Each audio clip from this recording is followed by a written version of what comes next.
Welcome to another brand new episode of the Lone Coat Mafia Podcast. It is I, the show's main host and frontman, the Reverend Godfather, and yes, we have another Skype call for you today. It's still a long one, but still, we have a lot of information. It is better than last week. I do recommend you sticking around to hear everything and what we have to say. So, I'm going to step aside and let the Skype call happen here. Hey folks, yeah, we're back, and welcome to the Skype call, and as I probably said in the little bit of an intro, we'll be talking about Avengers in a little bit. There's a lot of stuff that happened this past week, all of it good news. Well, if you've seen Avengers, it may not be all good news, but still, a lot of shit still happened. It's not going to be a depressing, well, maybe, who knows, but we'll I'm trying to be cheerful. It's not going to be like last week in any way, shape, or form. Yeah, Big Candy. This is a Skype call. I'm sitting right next to you. Yeah. Don't you dare jinx it this freaking week. Don't say it. Knock on wood. Okay. But first, where Big Candy lives right now, they have something called Apple Blossom Festival. Blapple. Now, for those of you who do not live in the Northern Virginia area, this is, to the local residents, and Big Candy could probably acknowledge this or back me up on this, for a lot of people, it's passé. They've been there, they've done that. But if you're bored and you got something to do, you go. Mm-hmm. But like for me, if you get somebody new in your life and they've never been, it's a great date opportunity. It is. And because it's not the usual dinner and a movie. Hey, this event's happening in Winchester. Let's go to it. But here in Martinsburg, their bright idea, let me put it like this, I could understand why they do it, but they don't really get the same turnout as Apple Blossom does on a yearly basis. Yeah. Namely because they don't know how to advertise anything, like Apple Blossom tends to do. Flapple. 2, Haffle. It's not Foggle, it's Hoggle. For those of you out there who got that reference, thank you. But yeah, half-ass attempt at a labyrinth reference. Yeah. I know. I was like, man, you dug deep for that. Yeah, I had to. I'm trying. It's 11:11 by my clock right now. So wow. Ooh, I'm in the future. 11:13. Yeah, my clock is set 2 minutes slow, so I see 11:11. So that's cool. From the future. Future Boy. We have something here in the Martinsburg area called the Chocolate Festival. Why is it the Chocolate Festival? Like, what does that have to do with Martinsburg? I have no idea. I guess it's funny, like Apple Blossom. I take it that a lot of people have heard of it. Maybe I don't know. I don't know how big it is outside of Winchester. You know what I'm saying? Right. The first time I ever heard of the Chocolate Festival is when you mentioned it. Like when we started doing the show. Right. I never heard of it before. I think I remember it being happening when I first moved from Inwood to Martinsburg, and I didn't pay it that much mind because, again, fuck Martinsburg. I'd rather go to Apple Blossom and see something so passé because it's better than fucking Martinsburg. For sure. But when we first started doing this, thanks to Earl and thanks to Don Ramirez, both who have been on the show a couple of times before, they allowed me to, in 2016, record their event at the Chocolate Festival, and with that event and Matt Burns' April event, I mixed in both events, and it lasted me like 3 months. Yeah.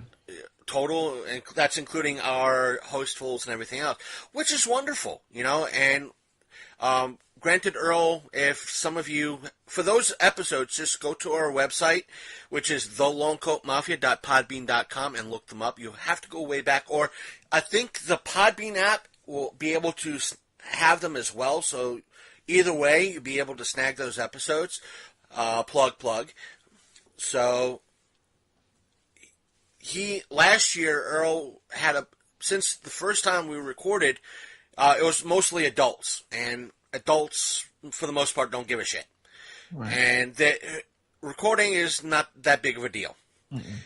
Last year, in 2017, it was 95% kids. It was like 14 and under. And Earl asked me politely, you can come, you can hang out, just don't record because it's kids, and the whole legality of recording kids and might be an issue. And I saw the logic in his argument and like, okay, if anything, I'll promote. And this year, I think he had other irons in the fire, and Don had other irons in the fire. I'm again not blaming them.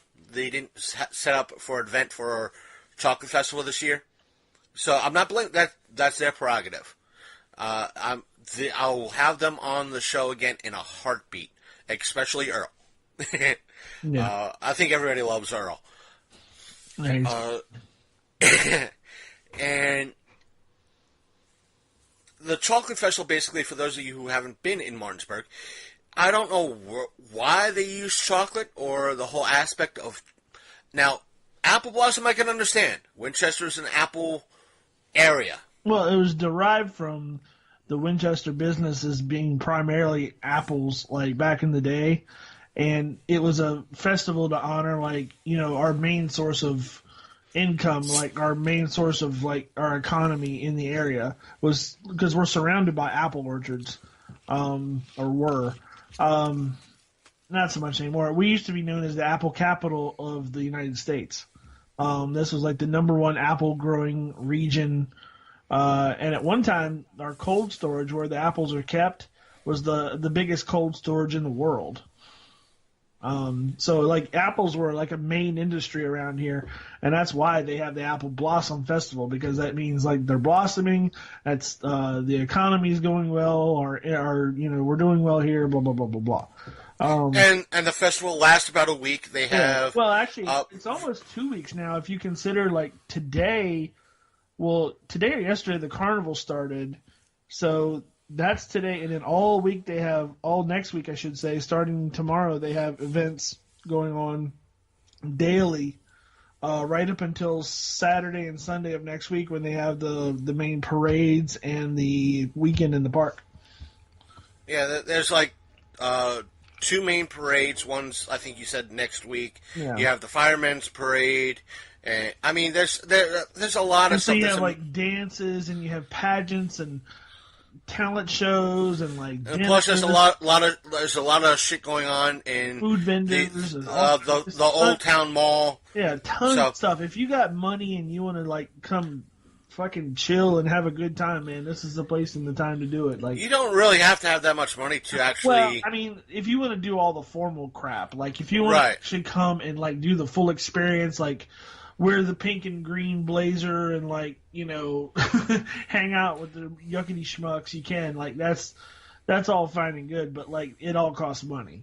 Like if you just want to like hang out with a bunch of drunk people, yeah, that's free. Yeah, but in regards to the Chocolate Festival, I don't know where or why the chocolate came to be involved. Yeah, like I was wondering because like does chocolate have something to do with like Martinsburg, like?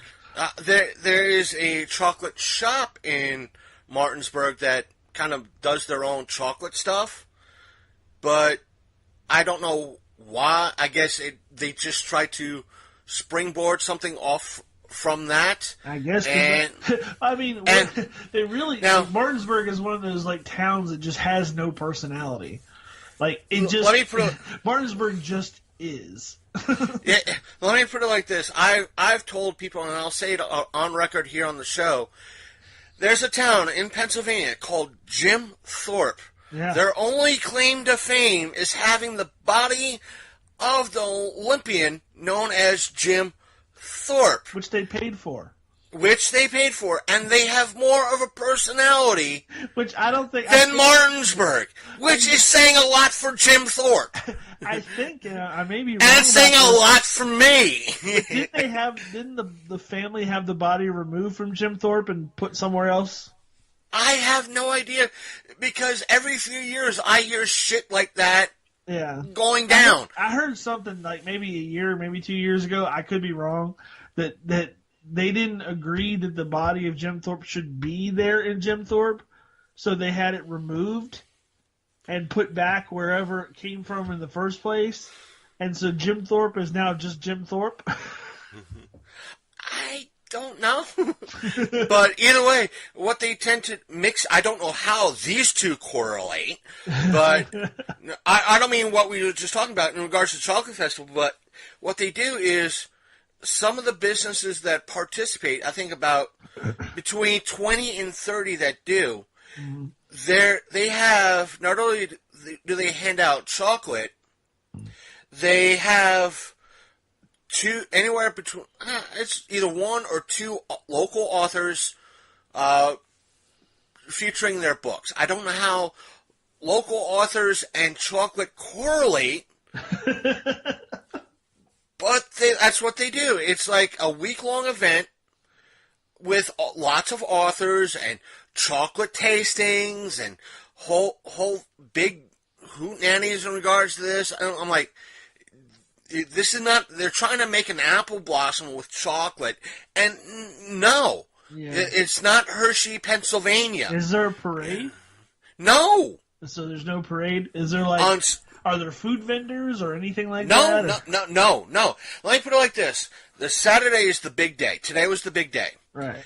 What happens is between, I think, 8 or 9 o'clock, I don't know when it first started, they have this like 5K race called the Truffle Shuffle. And after the race, which... I think Big Kenny just took a knee. I am not lying. Hand to God. Name your higher power. That's where my hand is right now. Hand to God. Hand to Odin. Hand to Buddha. Ouch. Oh. I am not lying. The ribs still hurt. That was painful. But I haven't laughed this hard in a long. They called it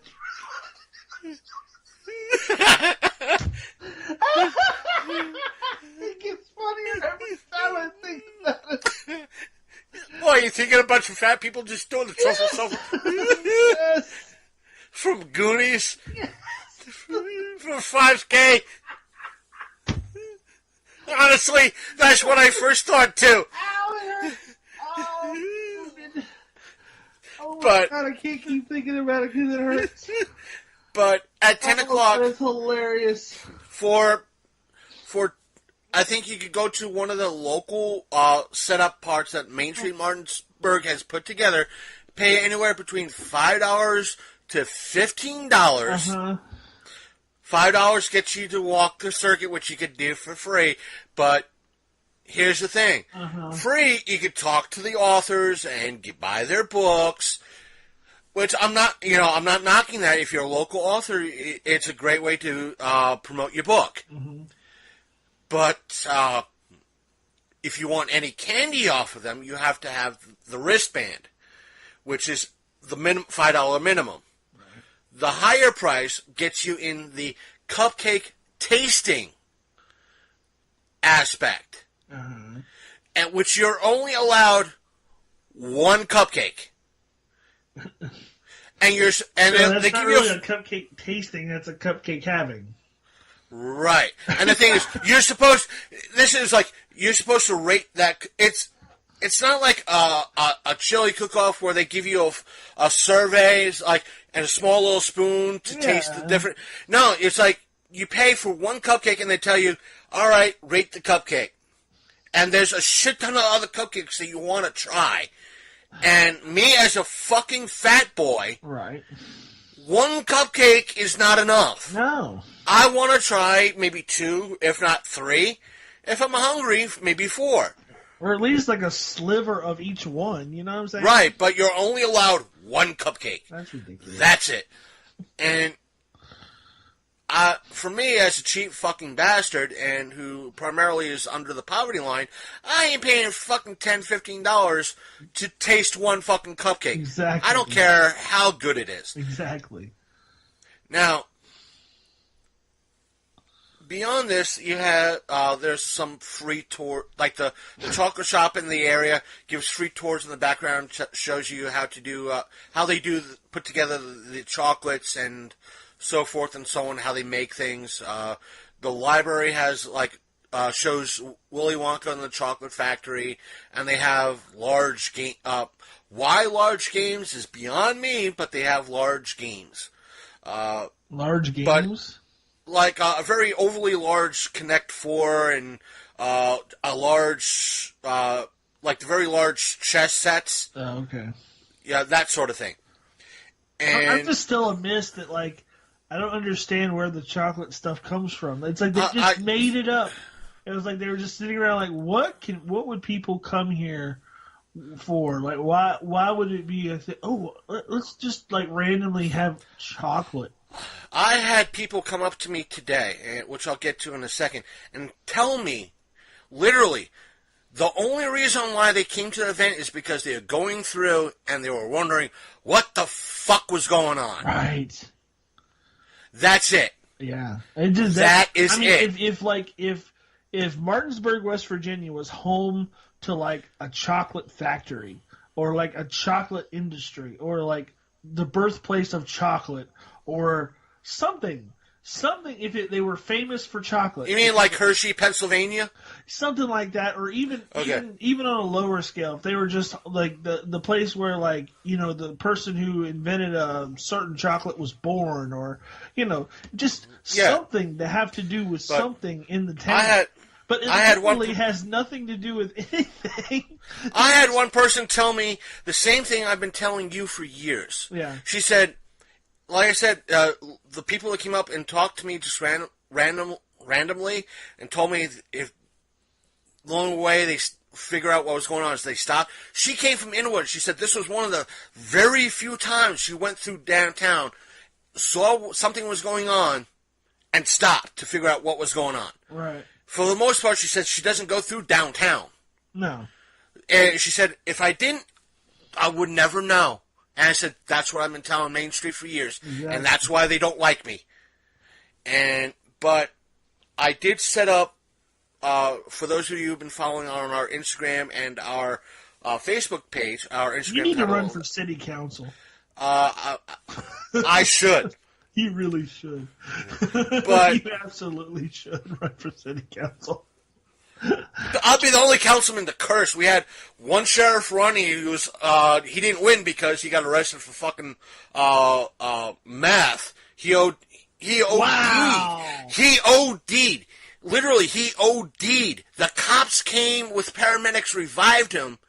They saw the drugs in his bathroom, arrested him, took him to jail, and he has a case pending against the trooper, said it was a legal search and seizure. Of his meth. Of his meth. Oh. Of his stuff. And I was telling people, it was like, dude, you OD. And he was also suing that trooper for financial loss because he lost the election. Oh. He lost the election because he OD'd. Yeah, right. And he got caught. It's like, what are you going to tell the... I was like, I want to be in that courtroom. I know we're getting off topic. No. I want to be in that courtroom to hear the judge say, dude, why do you have this case against this trooper? Because you didn't have time to hide your shit before they came and resurrected you with the anti-OD medicine. You stupid! So here's the thing: you got to run for city council because if you lose to a meth head, come on, man. But I think you're a shoo-in to win. But the thing is, I set up was part of a local park area in the downtown area. Oh yeah. I figured out I could get away with this because it's considered a park, officially a park. Yeah. Therefore, public spot. Right. Therefore, as long as I'm not being a pain in the ass or blocking the business that was, in essence, right behind me, that was legitimately part of the event, right, I could get away with anything as long as I wasn't annoying or considered a public nuisance. Literally, let the people approach me instead of me approach them. Right. Meaning, like, if I was at an event like one of Matt's events, if I have a table, I have the legitimate, almost the permission, with a certain extent, to approach somebody and say, "Hi, I'm with the Long Coat Mafia podcast. Take a flyer." At an event like this where I was set up, I don't have that option to some extent. Right. So I wanted to be at least politeful, but I wanted to keep some distance away from any of the other. We had one person that I think he might have been a little bit schizophrenic. Oh. Because, or I don't know exactly what was going on, but he was shouting when I got there and I was setting up the banner and getting everything set up. He was by the library shouting, "You motherfucker, you cock-sucking cunt." I'm like, holy shit, I haven't even set up yet. It's 10 after 10 in the morning, and I'm getting entertainment. What the fuck? And he moved out of the library area to the other side of the park that's across the street, and he's doing it over there. He's pointing at people going, "You motherfucking cunts, you cocksuckers." I'm like, what the fuck is he yelling at? I like this guy already. He was running for city council. Right. Yeah. But at least he wasn't participating in the truffle shuffle. Yeah, But he wasn't doing meth in his bedtime. But truffle shuffle. God, don't get me started. But later on in that day, there's I think a local senator or somebody running for local senate. Here, local, he's going to be running for senate. He's somebody local. He has an office here in town. Right. So you had a bunch of people, volunteers, holding signs on the street corner in front. Yeah. That's not kind of understandable. Yeah, I'm doing the same basic thing anyway, just further back and out of the way. One of the local town criers, the one that got arrested a few months ago, because he should have, me personally, after what he was arrested on in regards to everything. Yeah. Yes, I said the word alleged. That's the show's favorite word. Take it right. Because he was arrested because he has the legitimate right to protest and say his thing, but he was harassing everybody who had different opinion than him. And can't do that. I even tried to tell him on Facebook that despite having free speech, and he has that legal right, he can't start causing shit, because you start causing shit, that turns into something different on a local ordinance level, whether it's federally legal or not. Yeah. And him doing that shit could cause people like me, if I want to hold up a sign on the corner saying, "Drugs are bad, illegal drugs are bad, podcasts are good, listen to mine," I can't do that because of him. See what I'm saying? It kind of, or any other polite protest that happens on that corner because of him. Yeah. Because the cops will look on it and jump on it immediately. And somehow he doesn't have the IQ to. He's toned down a little bit, but he doesn't seem to have the knowledge in reference to what he's protesting about. It's like, well, do you know about the total facts of what's going on that you're writing about or bitching about? No. Then why are you doing this? Because it's my right. No. Before you protest, don't listen. He won't listen.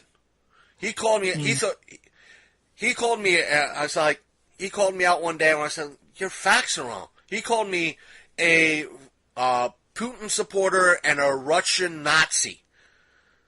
I said, dude, I have fucking red hair. I'm more than likely Irish. And he called me a Russian-Irish fucking Nazi. Wow. And that's what he did.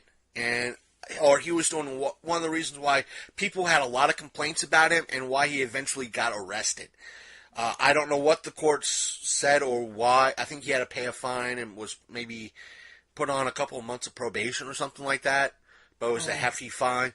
But I stayed out of the way. You know, in my little corner.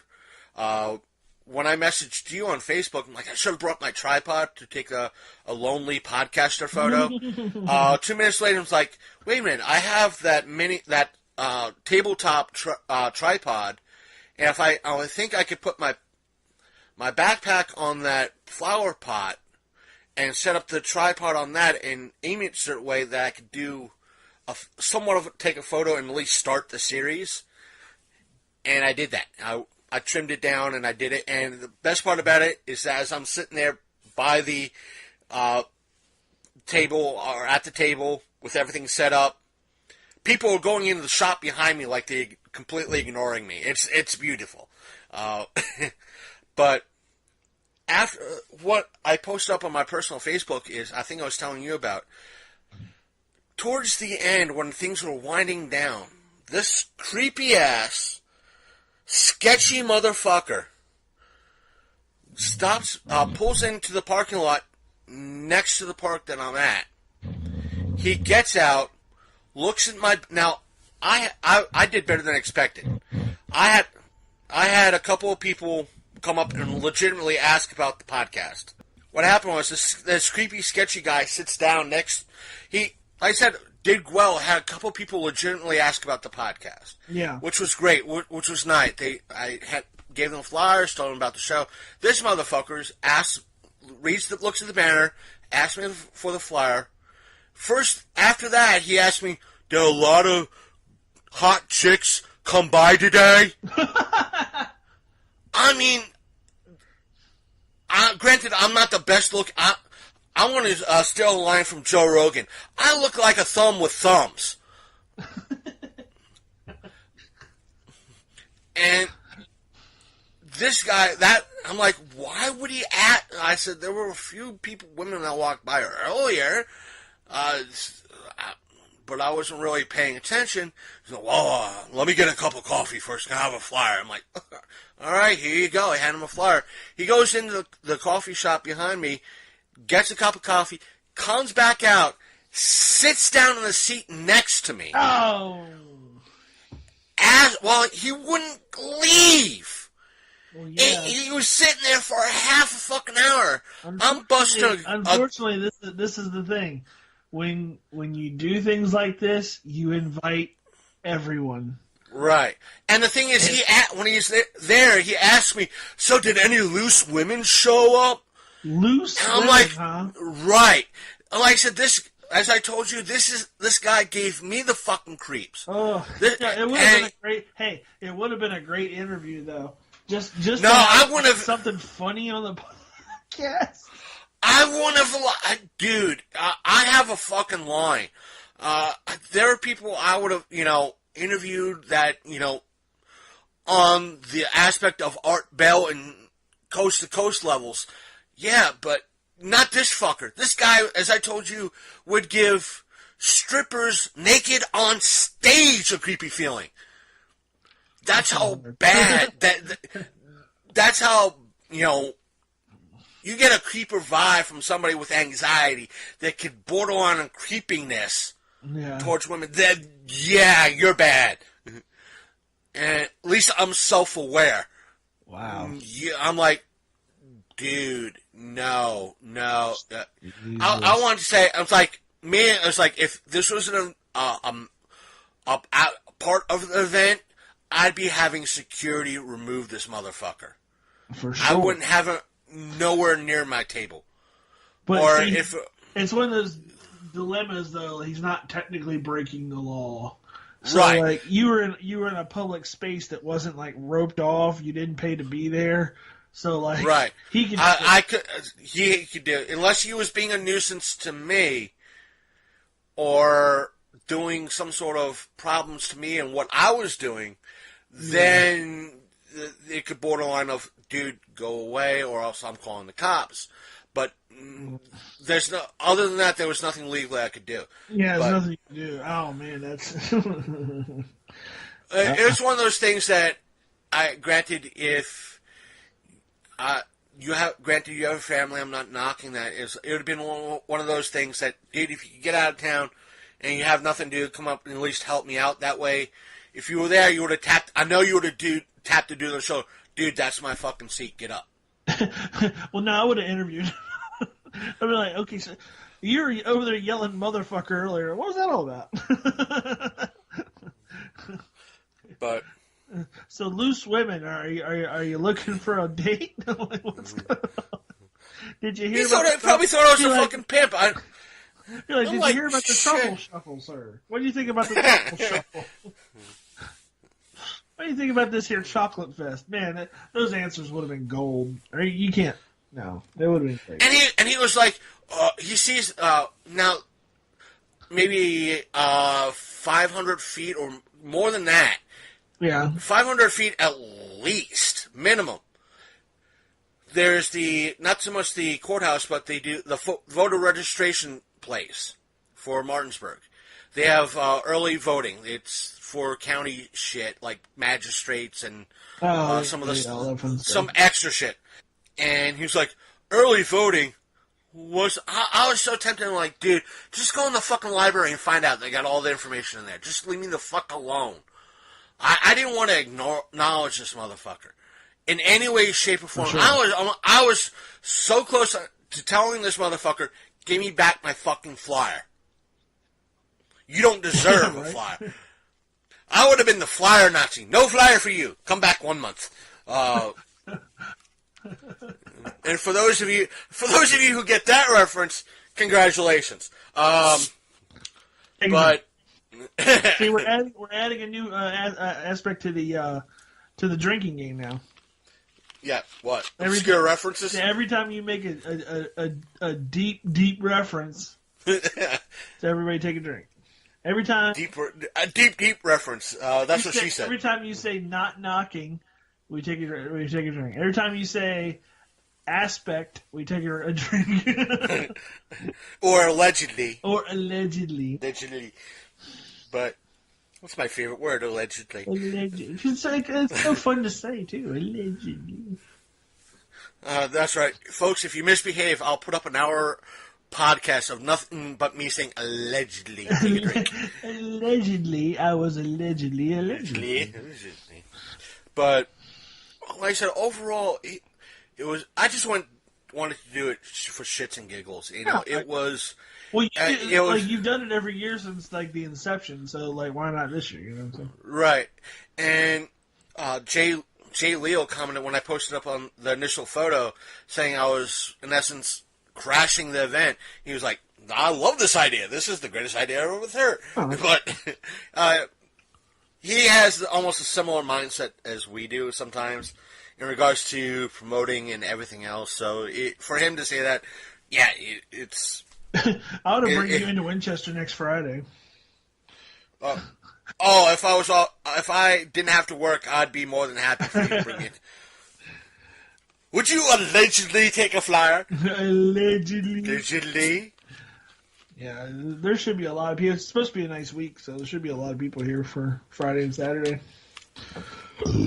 Oh man, I'd be putting flyers in random places all over town. I still have a stack. I should put some down there. Me being off Friday and me doing this, I was kind of worried about doing the event. I'm like, should I? Shouldn't I? I want to see. I'm trying to transition from one to something somewhat. Spoilers. Yes, we're going to transition into the Avengers. Me and Big Candy have seen the Avengers this past weekend. Mm-hmm. It's set to break a shit ton of fucking records. Oh, for sure. Whether or not I've been hearing estimates for total weekend box office close to, if not more than $200,000 not 200,000, 200 million worldwide, if not more, which is more than what a lot of other Marvel movies have been doing in the past year. Yeah. Just in case they slip out, spoilers, pause it, go see it, come back. Let me just say this right off the bat. Avengers Infinity War does not give any fucks. Nope. It did right off the bat. Right from the get-go. No fucks. Again, as I've probably said on this show before, DC movies, the DCEU, or the DCMU, if you want to call it that, when they do a live-action movie, the Marvel Cinematic Universe tends to do something to say, yeah, whatever you can do, we can do better. Oh, and for sure. Meaning that, let's put out a team, let's put out Suicide Squad. We'll do well because Marvel put out Ant-Man. These are secondary characters. What does Marvel do to answer the call to Suicide Squad? Golly gee, Guardians of the Galaxy, which outdoes fucking Suicide Squad. Like, ta-da, we did it better. Way better. And this past year, when was it? It had to be in the last couple of months. DC put out Justice League. We talked about it. This year Marvel put out, because a lot of DC heads were DC fanboys. Oh, you can never be dark and brooding and do anything that we can do, and dark and sorrowful, and Infinity War comes out, and holy fucking shit! Yeah, no shit. Wow. Whoa! And it's like, and it comes with one of the most complex villains to come along in movies in a long time. Like, super complex. Like, you don't exactly... I don't even know how to say it. You don't hate him, but you hate him. Right. You know what I mean? It's like he's almost, and I won't say he is, but he's almost justified in his mission. Right, he's almost a anti-hero. Right. Almost. But he's not like, for a lot of you sci-fi heads out there, he's not a Q from Star Trek. Right. He's not a Scorpius from Farscape. He's not one of these villains that you want to have, that you know they're evil, but you want on your side. Right. They're not a Loki that you know damn well that they're a villain, but you'd rather have Loki on your side because there's a bigger baddie out there, and you'd rather have Loki on your side than anybody else. But just his story with Gamora, and like what he has to do to get that stone, and just, oh my god. Yeah, we'll get to that. But like, take it from the top. You know, what the first thing we see is, it takes right off from where Thor Ragnarok ended. Pretty much ends, yeah. And the thing is, a deleted scene when him and Loki are like, you know, talking about, you know, they're on the ship and they're like, what are we going to, you know, Asgard, and and then all of a sudden they see a ship come up in front of them. Yeah, but here's the thing, folks. A lot of what you see in or what you saw in the trailers was not really in the movie. They switch things up. Marvel's good at this. They'll switch things up on you. I know that's always a good thing, because it doesn't really spoil everything, and which a lot of trailers have a tendency to do. But what they did was, one or two snippets that were in this movie were also kind of in the trailers for, I think, Thor Ragnarok and Guardians of the Galaxy Volume 2. Yeah. I think. Because I'm going to say it because it was in those trailers. Because you see Thor hit the windshield of the Guardians, the Alyssa Milano. You see Thor hit the windshield. and it's in this. So, in essence, this little snippet that you go like, where's Thor hitting the trailer? Los Milano and Guardians. Yeah, it's because they show up to that debris field of where they basically blew up the ship. But this is after Thanos and his little gang of henchmen basically, spoilers, kill Loki. And pretty much every fucking Asgard but Thor. They kill Loki and Heimdall. But Heimdall, in a last-ditch effort right before he gets killed, he sends Hulk back to Earth on the Rainbow Bridge or whatever you want to call it.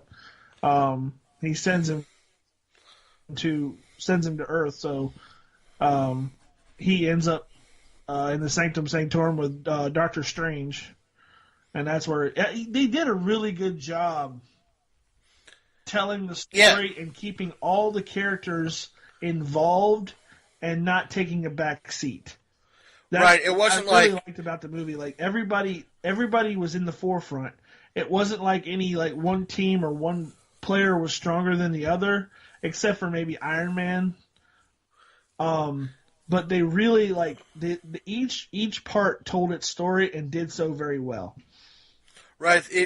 That's one of the beauty things in regards to Marvel and some of their team up movies. Yeah. Like Avengers and this movie, Guardians of the Galaxy, does it well too.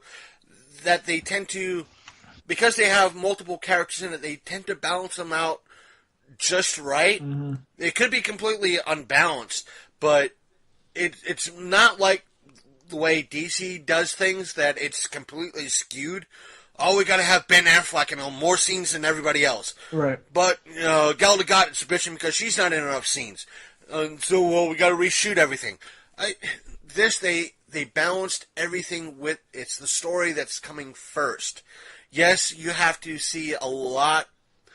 Are people seeing this again and again? Yes. Yeah. Because it's a Marvel movie, and there are not so much the Easter eggs, but there's a little snippets of humor in it that scene when Thor wakes up on the Milano, and him and Peter Quill are going at it. Peter's super jealous, of him, or when Drax is calling him an angel pirate.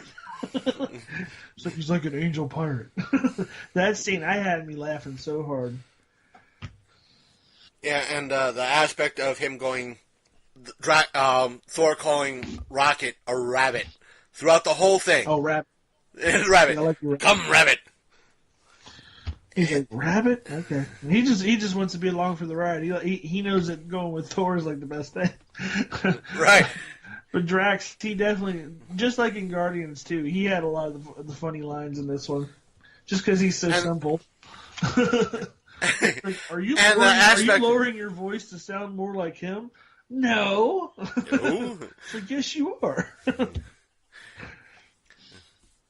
Everybody had it was wonderful. I heard a lot of stories of the person who plays Spider-Man in this, Peter Parker. Yeah. He said, I couldn't handle, there was issues with Chris Pratt. And the title was clickbait. It turns out that Chris Pratt was just being a goofball. Of course. And just having fun, telling jokes, and him being the young kid on set was laughing his ass off. Yeah. He had to have the giggles. It happens. Yeah. You have that one person on set. So they made a joke about Chris Pratt putting on a little weight. I thought that was hilarious.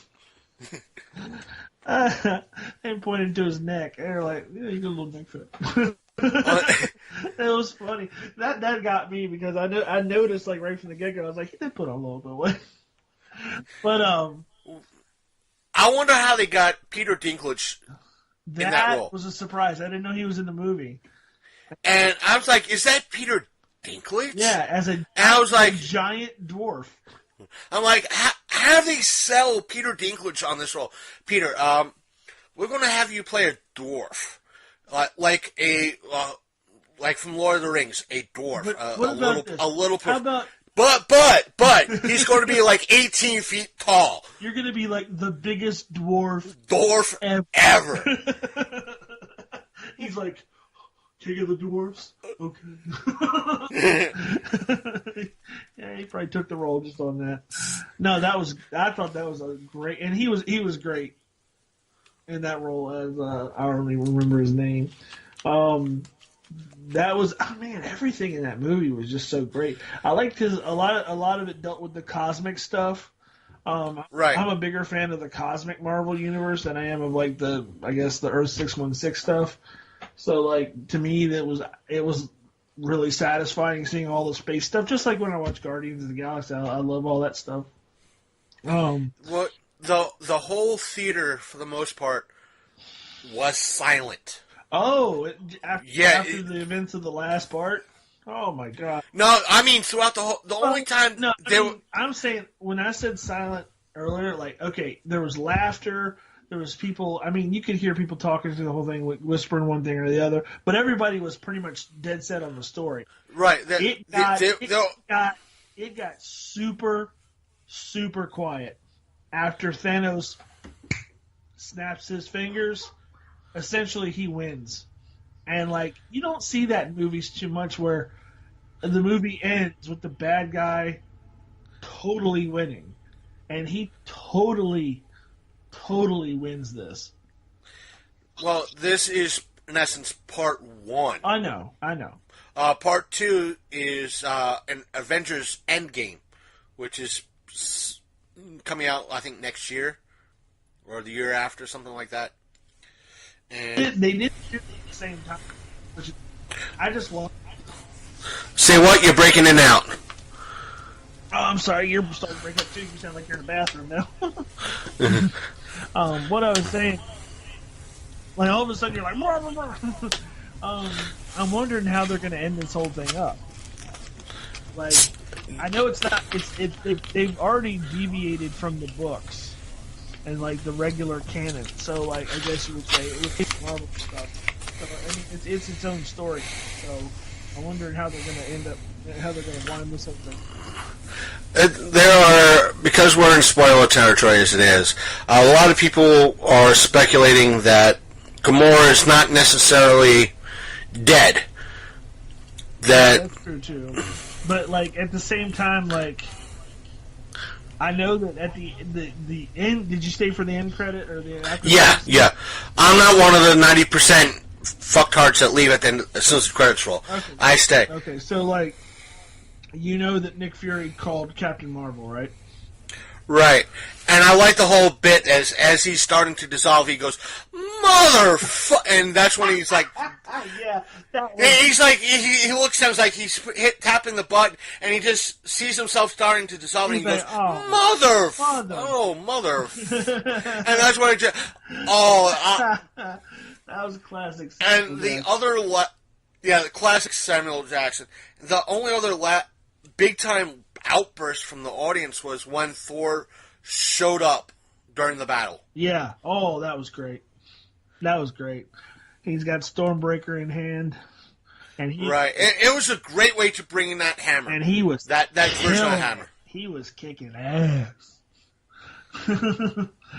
So, like, he was like, I like the fact that they're finally using Thor like in the capacity of like he is a god now. Like he since Odin's gone, he's really assuming the role that he was born to be, which is cool. Like in the movies, like he's actually essentially what he's supposed to be now. So I'm really happy to see that. But those last after that snap of the fingers, man, that last like little bit where you basically see a lot of your favorite heroes just go away. Poof. Yeah. Turn to ash. That was hard. The aspect to be a little bit lighter. I think there were two things that fans wanted to see. One didn't happen, or happen yet. I'll say it like that because part 2 is either being made or will be made shortly, and that is somebody saying "no shit, Sherlock" in front of Tony Stark and Doctor Strange. Oh Jesus! And yeah, they could have had that conversation because they were together through the whole movie. So right, somebody saying it. The team up that's getting me is who Tony ends up with on Titan. He ends up with Nebula. Right. So it's Tony Stark and Nebula are basically a team right now. But the other one that fans wanted to see was the aspect of Rocket meeting Bucky, and that paid off. Bucky just picking up Rocket and you. How much? Yeah, how much for the gun? It's not for sale. How much for the arm? Not for sale. Oh, it'll be mine. Oh, I'm getting that arm. And that's what fans would kind of wanted. Like, I want that arm. Oh, is seeing that. The other great line from Rocket was when he gives Thor that eye. Yeah. And he tells him where he had it stored. I'd wash it. And Thor just doesn't give a fuck, you know. Yeah. He's like, but you had the thing is there was no deviation from the character mindset, meaning that which usually happens with a lot of team ups. Like you don't really see. Maybe what happened with Justice League, you didn't really see Wally West in that or Barry Allen in that movie being Barry Allen. You saw him being Barry Allen and the Flash, but you didn't really see him. The good news is that you saw the best version of each character. Right. What I'm saying is, in this, there was no deviation in personality. No. When people went to see Justice League and were looking at the Flash, Barry Allen, they were kind of probably expecting the personality type of the Barry Allen in the TV show, which would have been way better. And I don't. They goofed up with that. I don't understand why they did that. Like I like the guy in the movie to a degree, but at the same time, like the Flash is the Flash from TV. Period. Like that's the Flash to me now. So right. But what I'm saying is when DC usually does a team up. No, I get what you're saying. The personality tends to deviate a little bit. It'll change. It'll be different from one person or one character to the other. I get it. Yeah, I know what you're saying. Even with Batman, sometimes you get like a very stern Batman. Sometimes you get a goofy Batman. I don't know. Like when you had Batman versus Superman. Yeah. Then you went to Justice League, and you had the Suicide Squad in between. You saw kind of a different Batman in each, even though you had the same actor playing it, which, fuck it, But in this, you had Rocket being Rocket, you had Peter Quill being Peter Quill, you had the characters actually being those characters. Yeah. You didn't have... So it was written from the point of view of somebody who was a fan of the other movies. Like, right, you Tony had Stark continuity. Was written like Tony Stark acts. Like, it's like whoever wrote all those Iron Man movies, like, they paid very good attention to how he was written, how he comes off, or what he's going through. His mindset. Yeah, was. I mean his biggest concern going from Iron Man 3 was that he's been having essentially PTSD from when he went into space. In the one movie where he I guess it was the first Avengers. Yeah. So he was that shook him up really bad. So, they even touch on that in this movie. So, then you have, Doctor Strange. He has he's settled into his role as Sorcerer Supreme. So, you have the best version of him. The only one that you don't have the best version of is Hulk. He's scared to death of Thanos. I think it's because in the start of the movie, he in essence loses to Thanos. Yeah, he beats him up. Hulk He's never been beat up before. He's never lost, and that's where the deviation from the trailers to the movie is because in the trailers it could be a end game scene, in reference that you finally see the Hulk running with everybody else, but in this you don't see the Hulk. You have Bruce Banner in the Hulk armor, and him trying to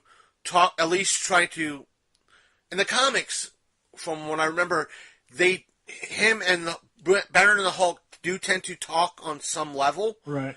And they have a kind of a working relationship. Yeah. But in this, I guess you could have that start or that building block of them talking to each other. Yeah. It's a good way to do it. And here's Hulk.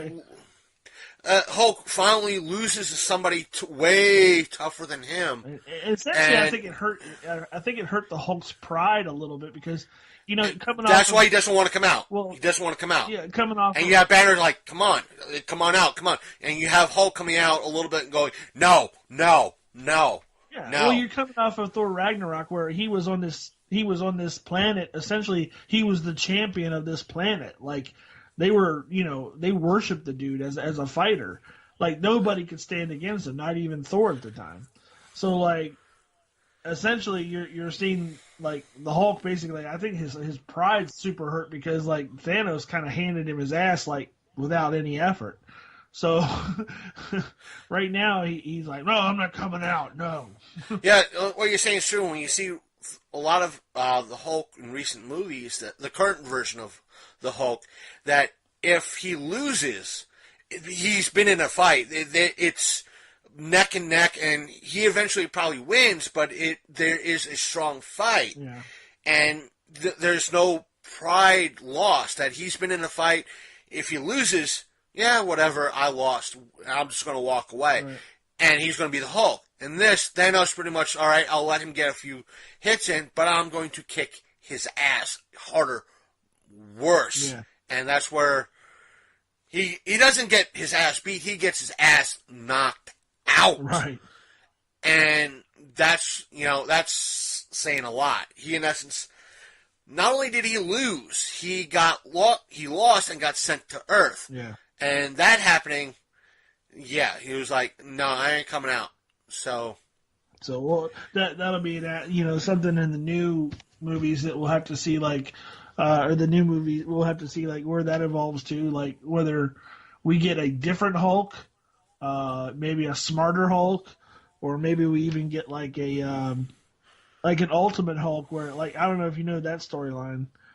Like, basically, Ultimate Hulk, from what I read in one book, it was pretty amazing, like, how he adapts to loss, basically, or any adversity.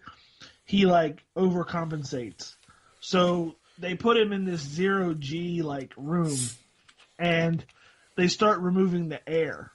So what essentially happens is his body adapts to 0G. Like, his body adapts to, like, no air. Like, his lungs become, like, harder, like, or bigger or something like that. His skin, like, triples, like, thickness. Like, he gets bigger and, like, basically he can survive in a airless, weightless environment because he just continually adapts. Like, the more he loses, the stronger he gets.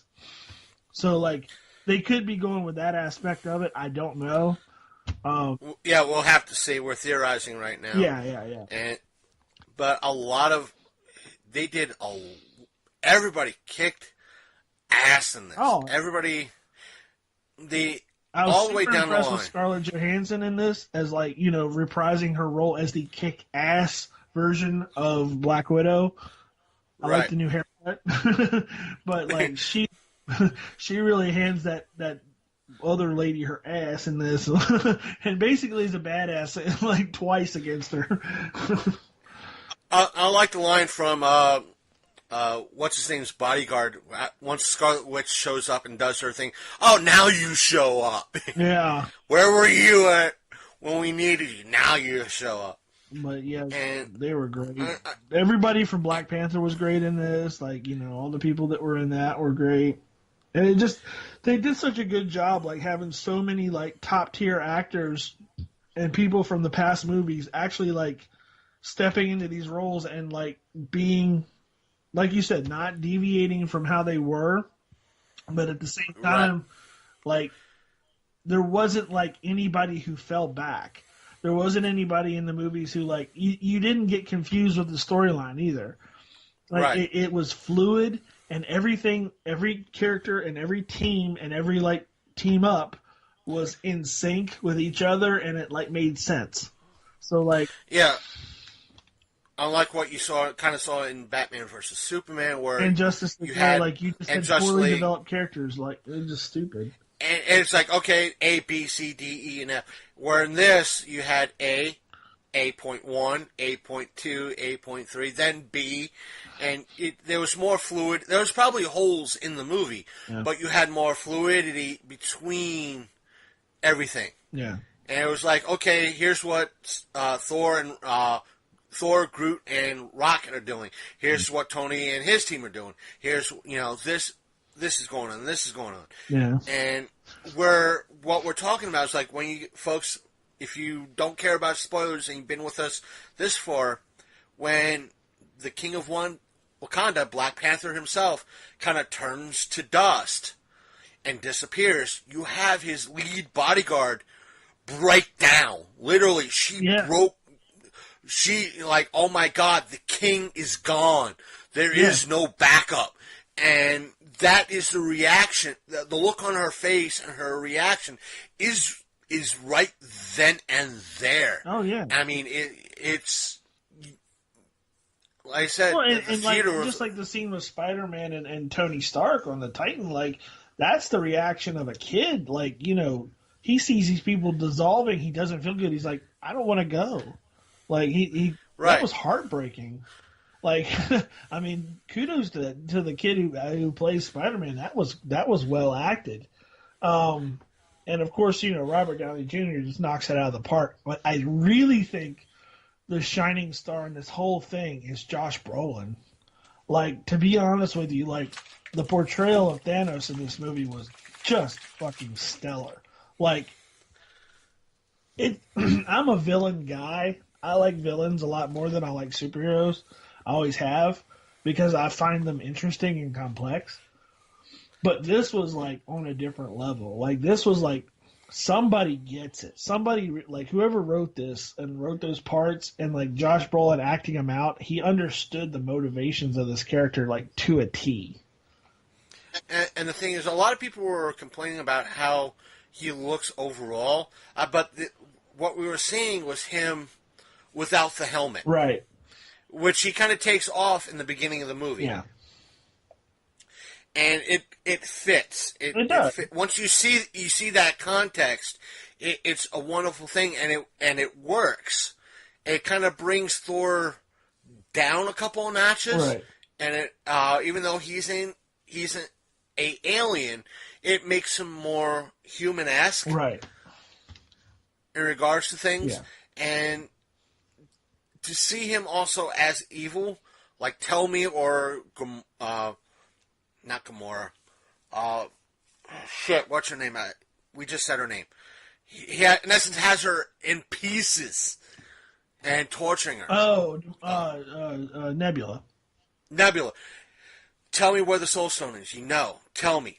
And it has her, Nebula, in essence, pieces, and is stretching her out to get the information. That's supposed to be his daughter, right? Yeah, one of his daughters that he's doing this. But what's funny is that, take two scenes before that, he's having a gentle moment with Gamora, like in front of that throne, where she's just talking about how much she hated him growing up, and like, he's like, I made you this. So, like, he offers some food to her because she thinks she might be hungry.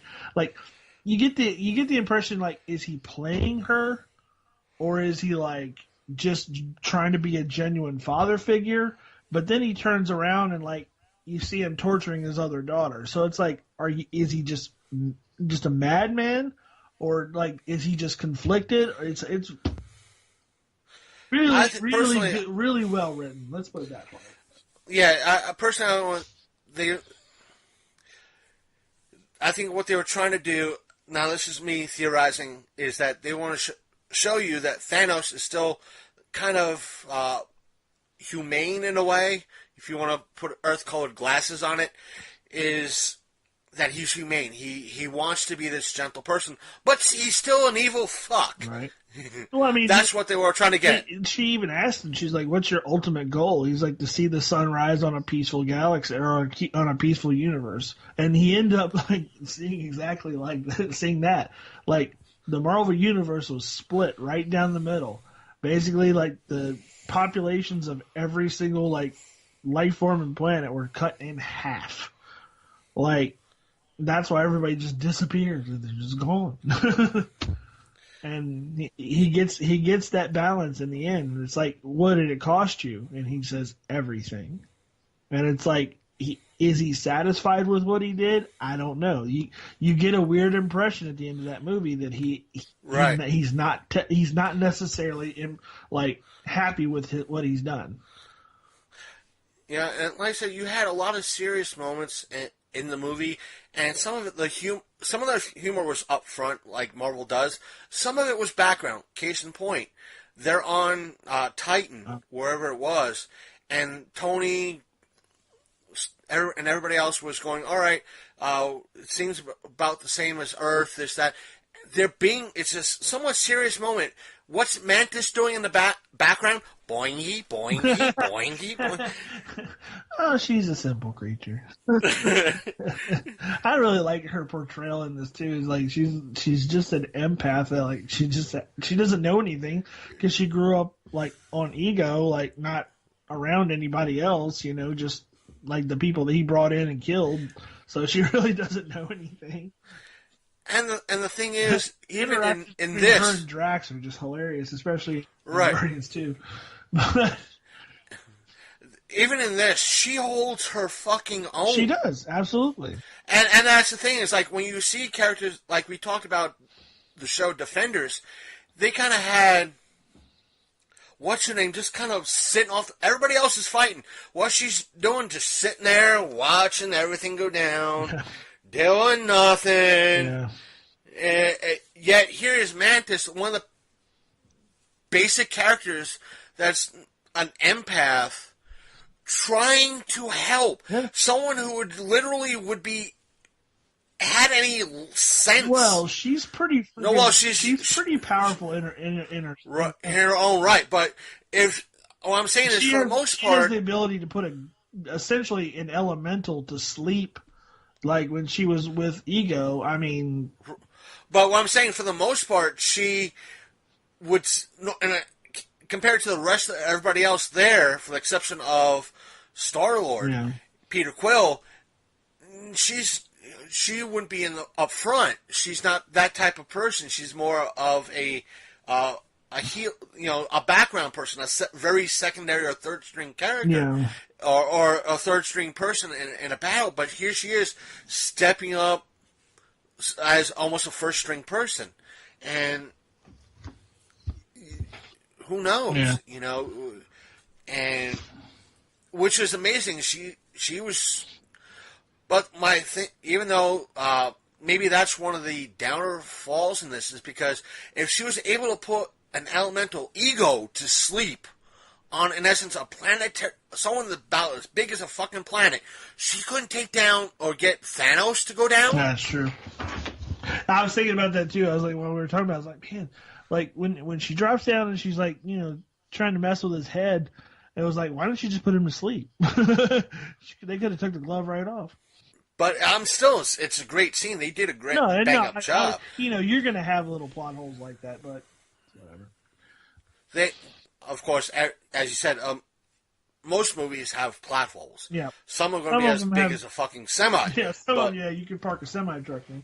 But some like Star Wars. Don't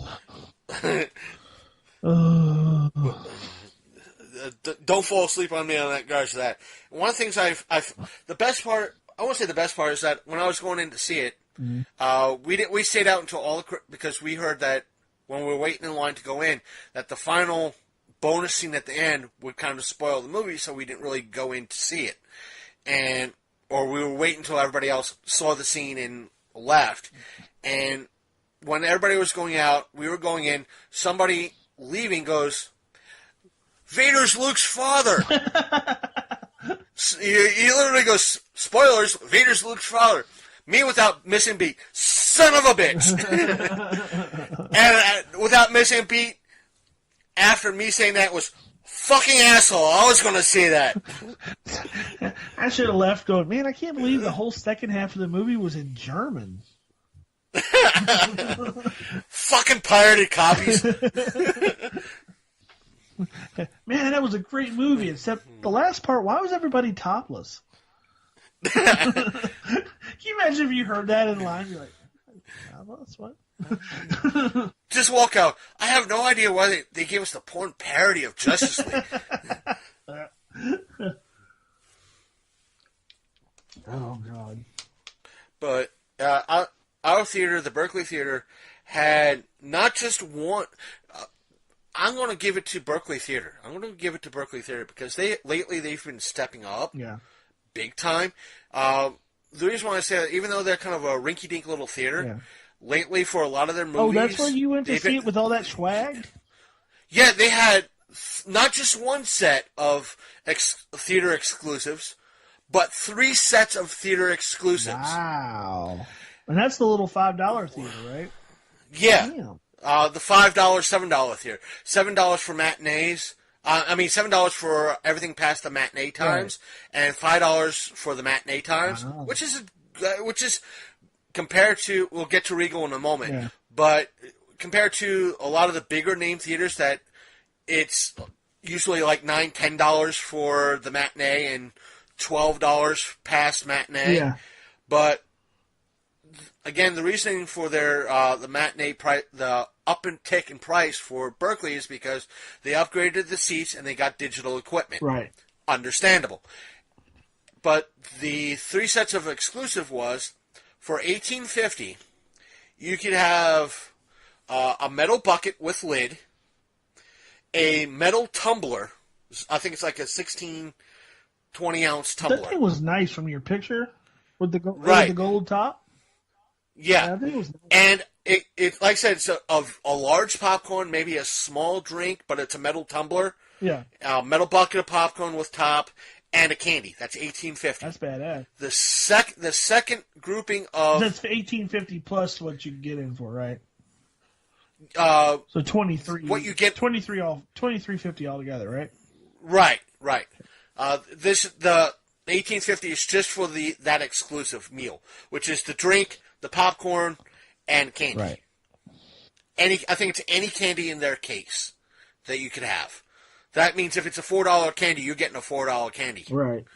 So that's a good deal. No, it's a real good deal. And the second, it's expensive movie shit, but at least you're getting something for it. Right, and it can be used again and again.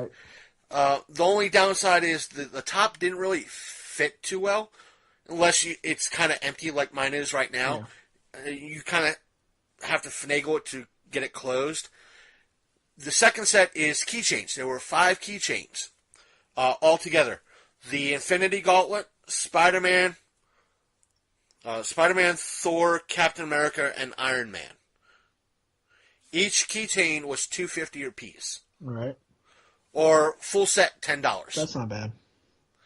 The third exclusive was strictly kind of like might have been a medium popcorn, but you had your choice of like, it kind of looked like a Funko Pop sort of thing, like a big, like a pill action figure type of thing of different characters. Like one was Thor, one was Iron Man, one was the Hulk. So like these were fully encased popcorn things that I think the top part came off and they had popcorn in it. Or they put the popcorn in there and they put the top back on it. It looked like the Hulk or Captain America. There was like 3 or 4 of these things. I don't know how much they were, but in essence, you had 3 exclusives that you could have walked away with. And granted, they were, I think, Berkeley Theater said for the keychains, the first 450 people to go in would get a keychain. Yeah. I think it was 1 keychain per person. That's not bad. But if you wanted extras, it would be $2.50 a piece. But everybody else, if you came in pass out, would be $2.50 a piece while supplies lasted. Yeah. So in and upon itself, it's good. Here's the theater in essence stepping up. Yeah, sure. And what I mean by that is that I found out while waiting in line to go into the movie that the Martinsburg Regal Theater is closing down within the next week or 2. Really? Yeah. Wow. That's a big deal because that was like the main theater for the longest time. For the area, because when that movie theater went in, most people went to Martinsburg to watch movies from here. Or if they didn't go to Martinsburg, they went to Berkeley Theater in. They went to the Berkeley Theater in Martinsburg. If they not down to Winchester or Hagerstown. Right. So, I was, for the folks at home listening, when it first opened, I was within the first. I might still have the shirt I got when it was still not Regal but Hoyt's. Hoyt's, yeah. And when it opened up, I was one of the first 50 people to see one of the first showings in 1998, so 20 years ago. Wow. That theater opened up, and granted they had showings the night before. That was for the newspaper, I guess local dignitary like the mayor and the VIPs of the town. But the next day, I was within the first 50 people to be in that damn theater. Well, that was a big deal because that was the first stadium-style seating theater that we had around here. Right. And the movie I saw was Godzilla. Granted, not everybody likes that movie, but it was the Matthew Broderick version of Godzilla. In 1998, first showings of the prequel Star Wars movies, the whole 9 yards in there. Yeah, everything. And it wasn't until I actually moved into Martinsburg is when I started to go to Berkeley Theater. Right. And realizing what great theater. I guess a lot more people will be going to fucking Berkeley Theater now. Yeah. Now, the Berkeley Theater is like a traditional old-style theater where the seats are flat. It's not stadium style. No, you're right. It's the kind of the angled, but they're not stadium. Right. Yeah. And it's that classic feel. I still want. They cleaned up the aisles. They don't have the sticky floors no more. But it's still the theater that I want to see. The aspect of like an old kung fu marathon. Oh yeah, for sure. You know, it's one of those like, oh, you guys got to get a kung fu marathon in How here. many screens? It's 10 screens. 10 screens. Okay. It's at least eight minimum, 8 to 10 screens. How many? How big are the rooms? Are they pretty big? Or are they? They're decent size. There's a few small ones, but there's a few big ones as well. Because I remember not as big as what Regal had. In Winchester, I really used to like the theater. It was the one that was where Best Buy is now. Yeah, I know that one. That to me, that was one of my favorite ones because I really liked how big and spacious the rooms were. Like, I mean, it was the old. It wasn't stadium style. It was like just a slant, like we're talking about. But there was room between the person in front of you and like where you were, like enough that you could kind of slouch down in your seat if you really wanted to, and sit comfortably.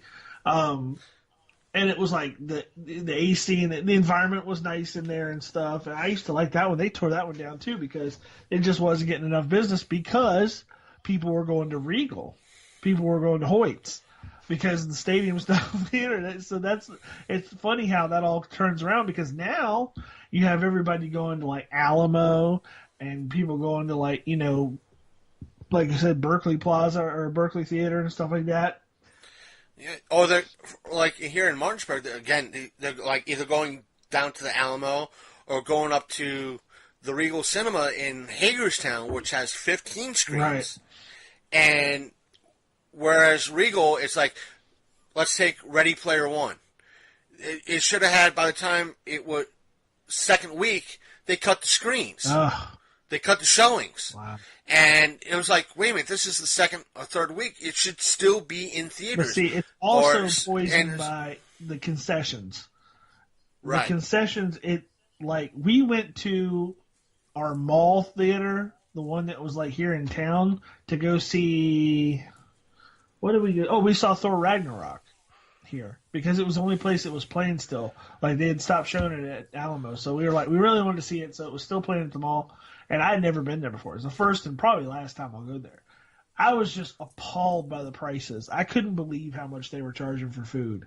Like, it had been like probably 5 years since I went in a quote-unquote traditional theater. And like you were looking at like the $12 buckets of popcorn and like $7 drinks. I was just like, Jesus, it's going to cost me a small fortune just to get something to eat during this movie. So we ended up just getting a large drink and splitting it between the two of us, just because it was just ridiculous. Yes. But like, see, I'm so spoiled like with Alamo. Like, I know I'll drop like, I don't know, $40 when I go in there after tickets, just because I can get a burger and fries or a beer, or like, what did we get the last time? I got a burger and fries and a root beer float. That's the thing. It's like the theater experience is what you go for. Right. Sometimes it's completely by fluke. As I've told people before, I think on the show as well, when I saw, granted it wasn't the best movie, Right. but the experience in the theater I loved leading up to it, because when I saw Hellraiser Bloodlines, as soon as I went in, it was just started to downpour thunder and lightning. Paid $5 for my ticket, got my large drink, it was the actual large drink, small popcorn, and they had mix and match candy. Uh-huh. So I got that bag of mix and match candy, and when I went to see it, it was the last theater. I wish it was on the left, but it wasn't. It was on the right. Folks, obscure reference. Reference to it being on the left. But it was the last theater on the right, down the hallway at the time looked very sketchy with a flickering fluorescent, with the light over it by the theater where it was. I'm like, oh my God, this is great. I hear the thunder happening right now. It's a horror movie. And it's the end of the hallway, and it has a flickering light right above the fucking theater door. That's awesome. I don't care how bad this movie is. It's going to be great. And I think including myself, there was like not even 10 people in the theater that day. Yeah. And when I left the theater after the movie was gone, for those of you who live in Florida, this is how rain works in Florida. You could have a heavy downpour rain when you go into a building like a Walmart or Sears or whatever, and when you come out, like it never happened. Right. Sunny day. Sunny day, not a cloud. And that's what happened after seeing this. Like, happy ending of the movie, walk outside, rain never happened. Rain never happened. Not a puddle on the ground, not a gray cloud in the sky. Like, rain, what rain? There was no rain here. Have a great day. I mean, I'm like, the best movie ever. No, that movie sucked. But you didn't have the experience I did going in to see this movie. Speaking of experiences, you have been to Alamo, yes? Yes. Okay. Several times. At least twice. At least twice, okay. At least twice. Because I was going to say, like, eventually I got to get you down here for Alamo once you and I'll go.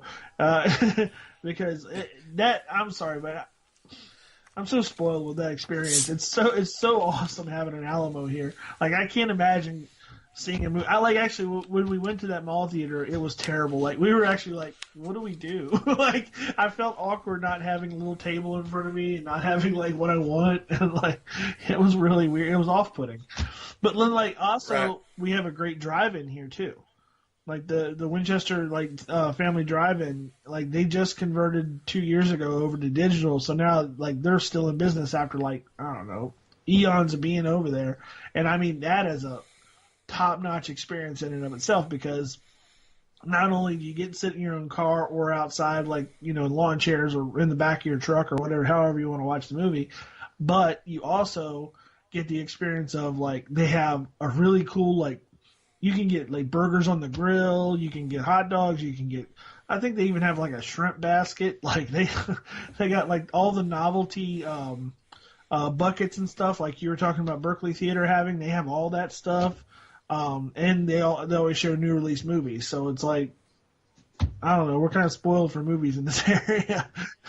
Right, and it's the thing is, with the Regal going out here in Martinsburg, I want to, hopefully it's not this week, it's next week. I want to be there, that way I can have a bookend moment, be there, even though I went to see Ready Player One at the Regal. Yeah. I want to have that bookend, like I was there for the first showing. I want to be there for kind of like the last day that it's open. Yeah. And that way there's that bookend sort of deal. And I know you geeks out there will understand that. It's just I was there when it opened. I was there. I want to be there when it kind of closes, and kind of having those decent memories of that theater and the good times in there. I think one of the main aspects of it going down is kind of its scheduling, and the prices went too high up for admission.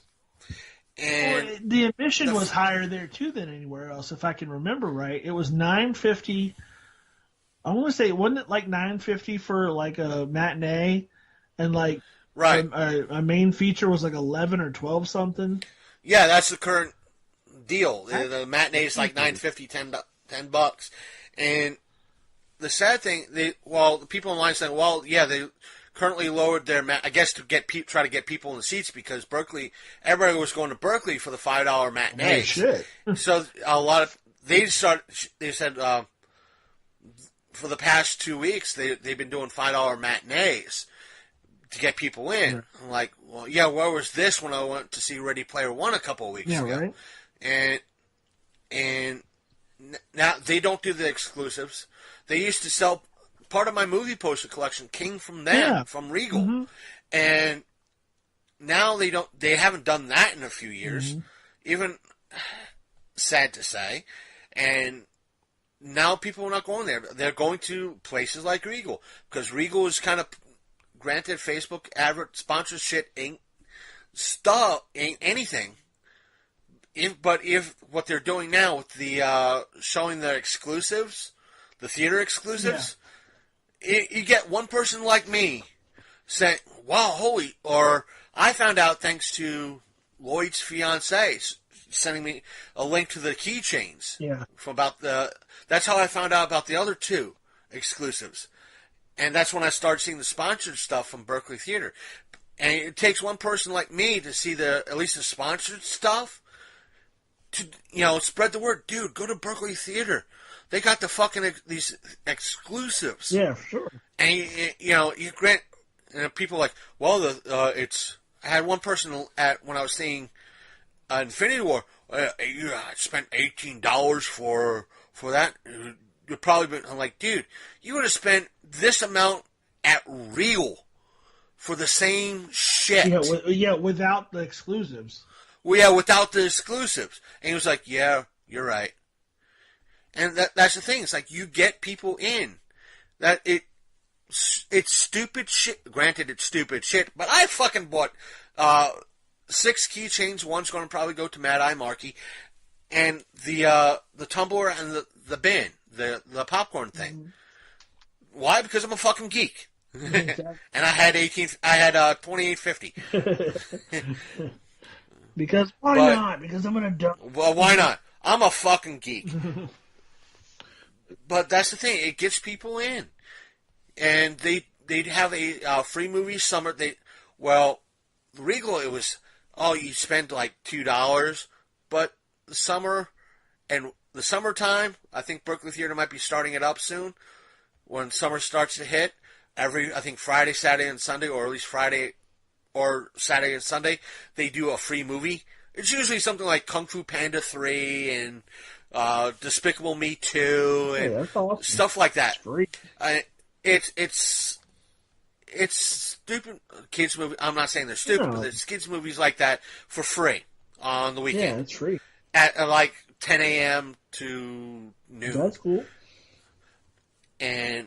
But you have to pay for popcorn and the concessions. Right.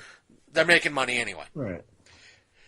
And during the winter, they play Christmas movies like Christmas Story, Grinch Stole Christmas. That's the program director or the theater owner just getting it. Like, they know that you can go anywhere. Hell, they know that in the future you probably won't even be going out to the theater. You'll be able to stream new movies on your TV, which I think there's an app that you can do that with now.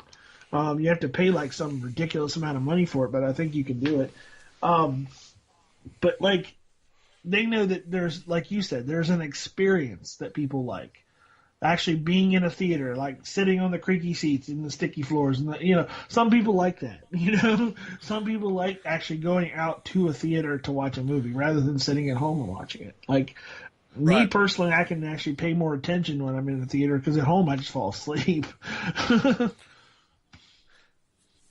It's granted, some movies like Ready Player One, a lot of people want to break down and look at the stuff, and the only way they can do that is on DVD or digital streaming, some way, shape, or form.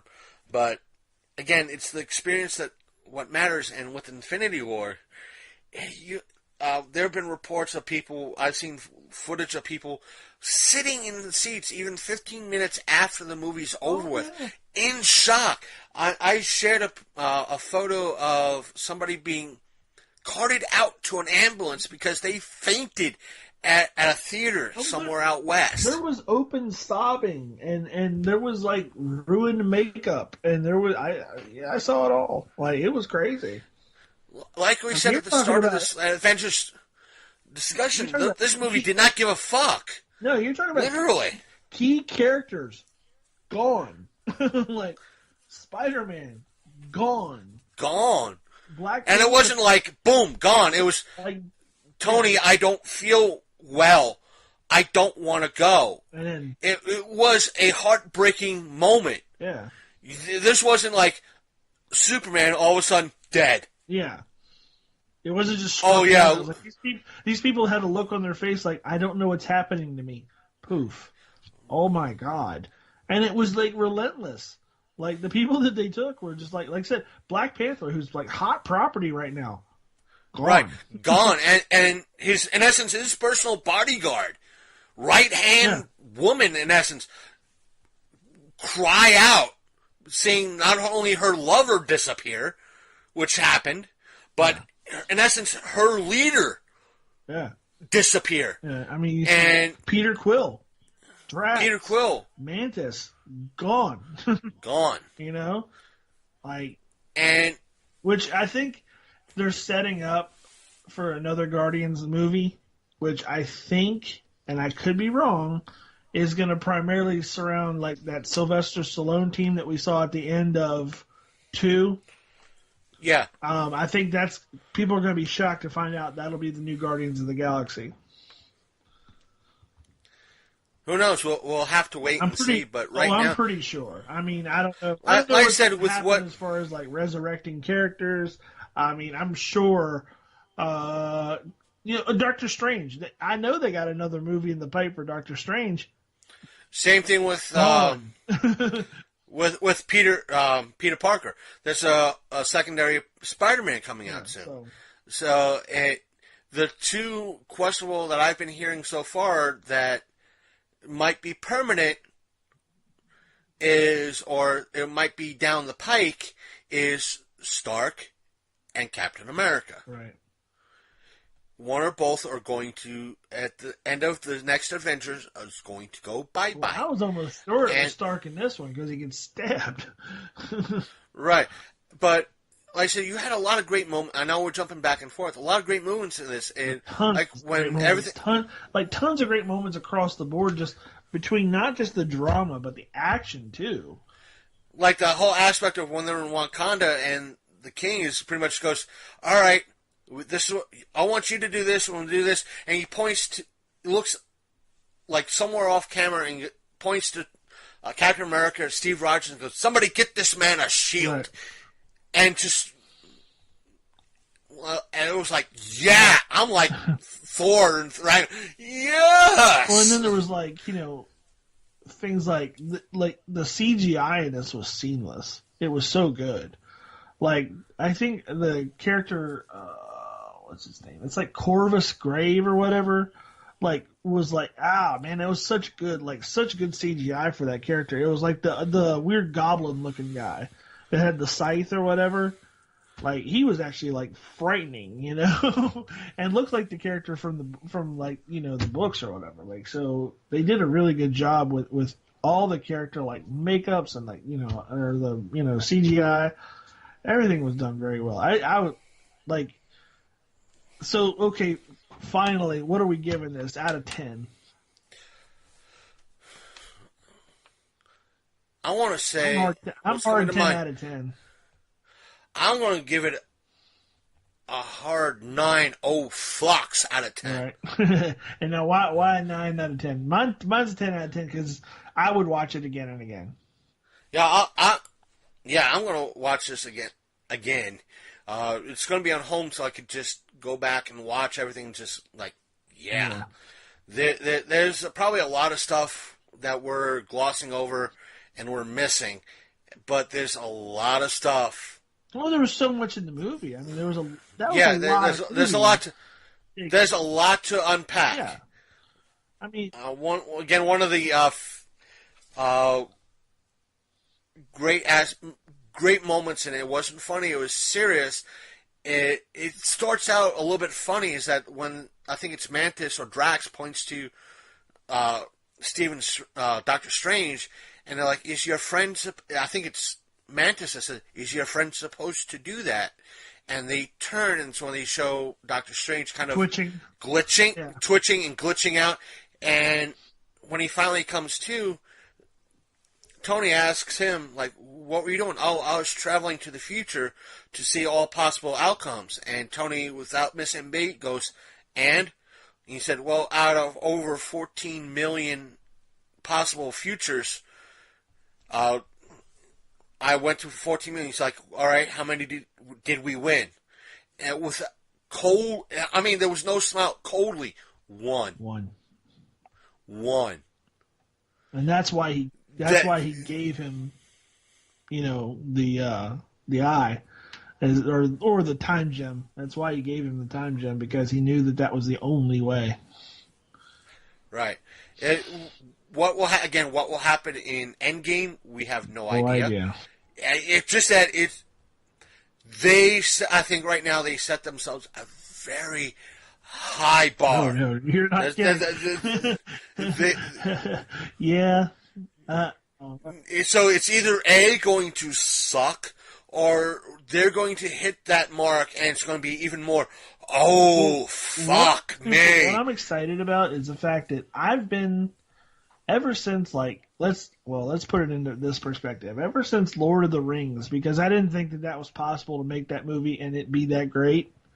Ever since that series, Lord of the Rings, Two Towers, and Return of the King, my mind's been like, oh my God, they're finally starting to make our movies. They're finally starting to make the movies that we want to see. They're starting to make the fantasy and the superhero and all this. And to me, that's where it all started. But you got to figure. But for every Hobbit and Lord of the Rings and Avengers: Infinity War, we get something like Dark Tower. I know, but even Dark Tower, seriously, was a lot better than what you would have got in the 80s. Right. So, and I'm not knocking Ron Howard. No. He did that movie was probably destined to be a shit show. Stephen King fans didn't like it. I liked that movie. I thought it was good. But it could have been a hell of a lot worse, but Ron Howard, as much as I'm not a fan of his storytelling style, probably did a lot to bring it up to where it was. My point is, I've been wanting. I had always toyed with the idea: would they do the Infinity Gauntlet? I talked to people. I was like, can you imagine? Oh my God! And we would always conclude with the same thing. No, there'd just be too many damn characters and too much of a big story arc, and there's no way it would happen. Well, somebody took that challenge, and they did it. Yeah, they did it over the course of how many years have we been watching Marvel movies now? But over the course of that time, they told a complete story, and it culminated in this movie being one of the greatest movies I've ever. It's now, top 10 for me right now. Now you have to figure this. Now this is just a theory. At the end of this year, the deal between Disney and Fox will be complete and finalized. Yeah. Wouldn't it be, because you and I both know at some way that the Infinity Gauntlet has the ability to change the universe. Yeah. End of Endgame.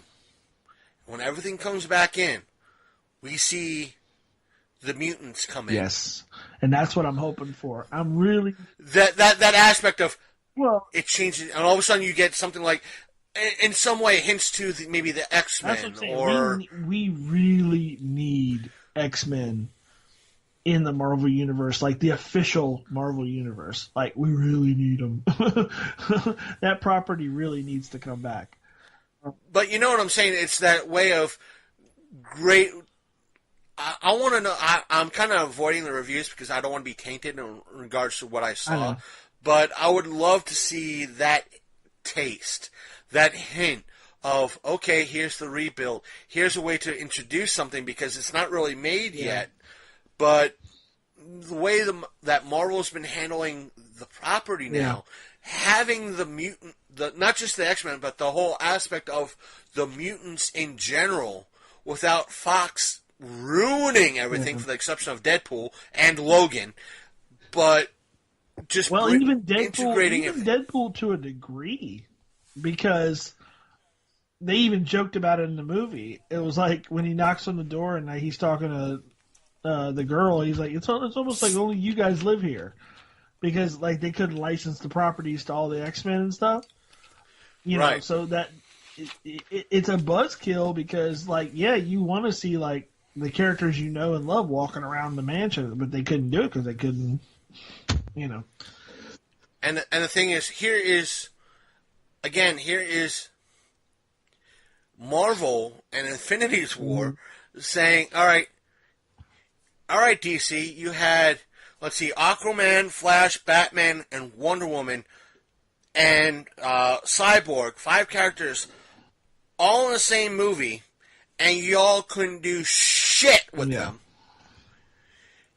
And here we have a movie that we had, over close to 24, if not more, characters in it. Done right. Yeah, no kidding. This is Marvel, and like, not only that, we proved to your fan base that we could deliver the proper amount of fucks in a movie. Bring it on. What I'm excited about is with the Deadpool movie, is that they're going to have basically an X-Force startup with him, and like, you know, a lot like Domino, and there's going to be Cable and all that stuff. But I'm wondering if you're going to have villains like Strife, you know, and stuff like that that go along with it. Because I mean, you're opening up that whole universe, man. You could do a lot with that stuff. You could, if you wanted to, like, you could introduce a lot of stuff with that. Like, if you go into like some of the old X-Force stuff, you could have Shatterstar. You could have, like, you know, some really cool characters that you can finally see on screen. You know, down the road, you can see. I always heard there was a Gambit movie in the works. I know that later in the year they're doing the Dark Phoenix saga to make up for that X-Men movie that was the crap version of the Dark Phoenix saga. So I'm interested to see what they do with the properties that they have right now that aren't official Marvel Universe, but then if they would actually get licensing to do official Marvel Universe Disney, I guess, property stuff, man, it's going to blow it out of the water. Right. Especially once instead of it being Fox Studios controlling it, it becomes Marvel Studios controlling it. So you're going to have something, it's going to be taken up a notch. Yeah. And here's Marvel saying, here's the concept, y'all thought it was going to suck. Guess what? It didn't suck. Because, well, I mean, what Fox does is they don't, it's almost like they don't care. And we just want to get this property out. We know that we'll make a bunch of money because the fans will come. But Marvel, it's almost like they handle it like, we want the fans to be happy. We want the fans to see what they want to, like, what they've paid. Not just that one and done like what Fox does and DC does or tends to do, but Marvel wants you to come and, like, I'm sure there are going to be people that missed out on Mantis, in essence, going bouncy, bouncy, bouncy. But I mean, like Marvel's not afraid, they're going to go back. Marvel's not afraid to go there with, like, outlandish ideas and, like, crazy stuff. Yeah, they want you to go back and catch it again. They want you to not just come see it and see it again and stay for the next one. It's not one and done. The point is, like, they're not afraid. Like, okay, Fox, what they did with Fantastic Four, like, we're not going to have Galactus be a big interstellar being in a giant spaceship. No, we're going to have a cloud. Because that doesn't make sense to have a giant alien. Because they were afraid that they would lose money. And it was like, guys, you can't do that. Like, you know, like Marvel Studios, they're not afraid. Okay, you want a giant alien? Okay. Like, I mean, I was like literally floored when they made a Celestials reference in that one movie. Like, and they showed the damn thing. I was like, oh my god, it's a Celestial. And not to mention in Guardians of the Galaxy 2, here's Ego. Yeah. Like, they put Ego on screen. I mean, oh my god. Like, if they would redo like a Fantastic Four movie and do, I know that the guy who played Loki has mentioned in interviews that he would like to play Galactus. If they actually, if they do a movie and have Galactus and Silver Surfer like redone, it'll be amazing. It would be done right. It would be done and right. And that property would like skyrocket. That'd be a huge property. You'd have people like, wait a minute, Marvel Studios is actually doing it this time? Oh, fuck, we gotta go see. Because I think the hot properties would be Fantastic Four. Like, if done right, Fantastic Four would be like the next like Avengers. You know, get a great cast. I mean, I like the other movies. I like the ones like that came out, you know, in the '90s and in the 2000s. They were okay. And that last one, the last one was all right in and of itself, but it wasn't. It was like chicken soup without like the chicken and the noodles. It was kind of like that chicken soup you get from a vending machine. Tastes like chicken soup, but it's not chicken soup. You know what I mean? It's the Fantastic Four, but it's not really the Fantastic Four. At the time, it was Fox in essence saying, "Oh, we're just going to put out this shit Fantastic Four movie because we want to hold on to the fucking rights." Right, exactly. I mean, I loved their concept of Doctor Doom in that movie, like how twisted he was. I loved that concept of that character, but like I didn't like the movie like overall. I thought it was weird. And I like the old movies. I like the ones with what's his name, and like they were decent. I mean, for you got to figure. Can you imagine once if Marvel Studios reboots it, Doctor Doom actually being Doctor Doom and pulling Doctor Strange shit? Oh yeah, that would be amazing. Yeah, like actually show Doom as like as powerful as he really is. Oh my god, that would be impressive. Because like he would be a great villain for like the MC, like Marvel Cinematic Universe. He'd be a wonderful villain. Like especially if they did a storyline. Do you remember that video game that came out that was like you could play like basically any Marvel character and like I forget what it was called, like Ultimate Marvel or Ultimate Avengers? Yeah. Dude, that game. Like if they did the storyline to that game alone. Oh my god! Do you remember the storyline? Basically, you had to face off against like Doctor Doom, and he was like ultimate powered, basically Doctor Doom. Like it was Doctor. I played it, but not fully. But like that game was amazing. Like, but one of the things I heard a lot from a lot of the Marvel diehard fans that they got it. Personally, I think they got it fucking wrong.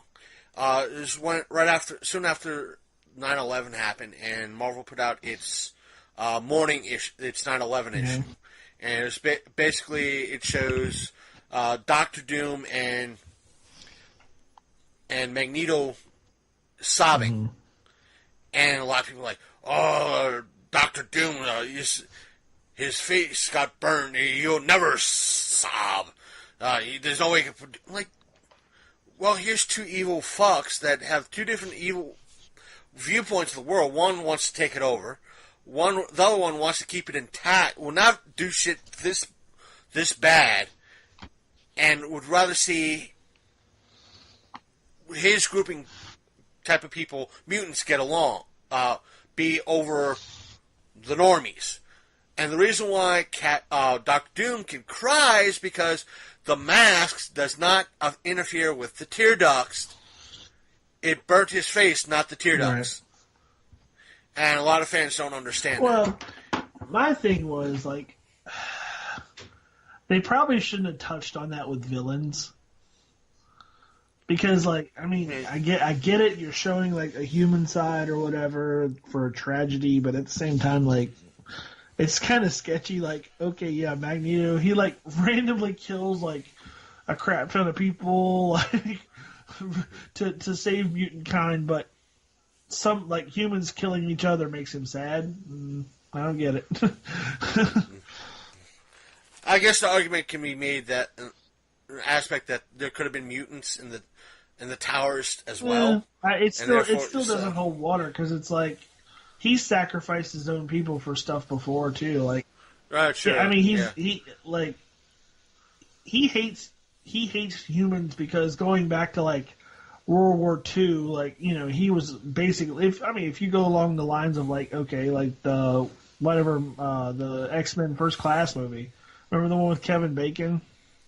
You remember he was like, I mean, his storyline basically mirrors that in the comic books too, that he was like in the camps. He was like put in the camps because he was like Jewish or whatever, but they didn't know he was a mutant. But then they killed his mother and all just to see if they could use his powers and stuff and but they were going to kill him anyway just for being a Jew. So he didn't like human beings at all anyway. That's why he wanted to separate and be dominant to human beings because he was he felt like Homo superior was above human beings. Like that was the whole point of his entire existence. But the aspect of but how many times in history, the comic book history, has Magneto been the good guy? He's been on and off the good guy for decades. Well, yeah, he's been on and off like an okay guy. Was he doing it to suit his own needs though? That I can't. Sometimes yes, sometimes no. Sometimes he was aligned with Charles, but very, very rarely was he ever aligned with Charles. And somebody like Doctor Doom, like he wouldn't give a rat's ass. Like he's done far worse. I mean, he's tried to alter reality and become the ruler of every. He's basically just a mad dictator. There's no remorse in him whatsoever. That's what makes him a villain. Like I can see use an image like Spider-Man crying, okay? Because he comes from New York City. Like it's sad for him. There's nothing like put it in a story. If you want to put it in a storyline, there's nothing he could do. He for whatever reason his spidey senses didn't realize what was going on until it was too late. He couldn't save everybody. Like he tried and there was nothing he could do. Like somebody was doing something at some time and it kept him from saving a bunch of people or whatever. You know what I mean? If you want to have a villain, I guess that would be a good aspect for the villain. Like say the villain was like Green Goblin or something, had him tied up at the time that it was all going down. And then Green Goblin realizes he was being selfish. All those people could have been saved had Spider-Man been able to intercept the terrorist plot, but instead he was messing around with Spider-Man trying to do something stupid and everybody died. You know what I mean? You could do a storyline like that and maybe have a villain that's not, I say Green Goblin, but I mean he's pretty corrupt. It would have to be some villain where they're not absolutely corrupt, they're just a criminal. If you want to use a current day reference, the Vulture. Okay, the Vulture. From that would be Homecoming. A great reference, actually, as far as the movies go. Michael Keaton's depiction of the Vulture, or even the Vulture in the comic. Just somebody to where it would. The long-term effects would actually affect them too. You know what I mean? Where they're like, oh man, maybe I need to rethink my entire life. I kind of screwed up here. To kind of move on away from some of the doom and gloom that the Avengers have brought upon us. But we're going to shuffle over to... Literally, my ribs hurt from laughing earlier. Stop. I couldn't help but make the reference. Sorry. Here we go. If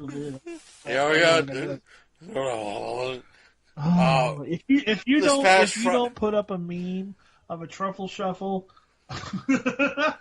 for this week, you're doing it wrong. Let's see. I gotta find. at least that image. There's got to be at least Goonies shuffle. It's just trying to work in like we shuffled into a new episode this week.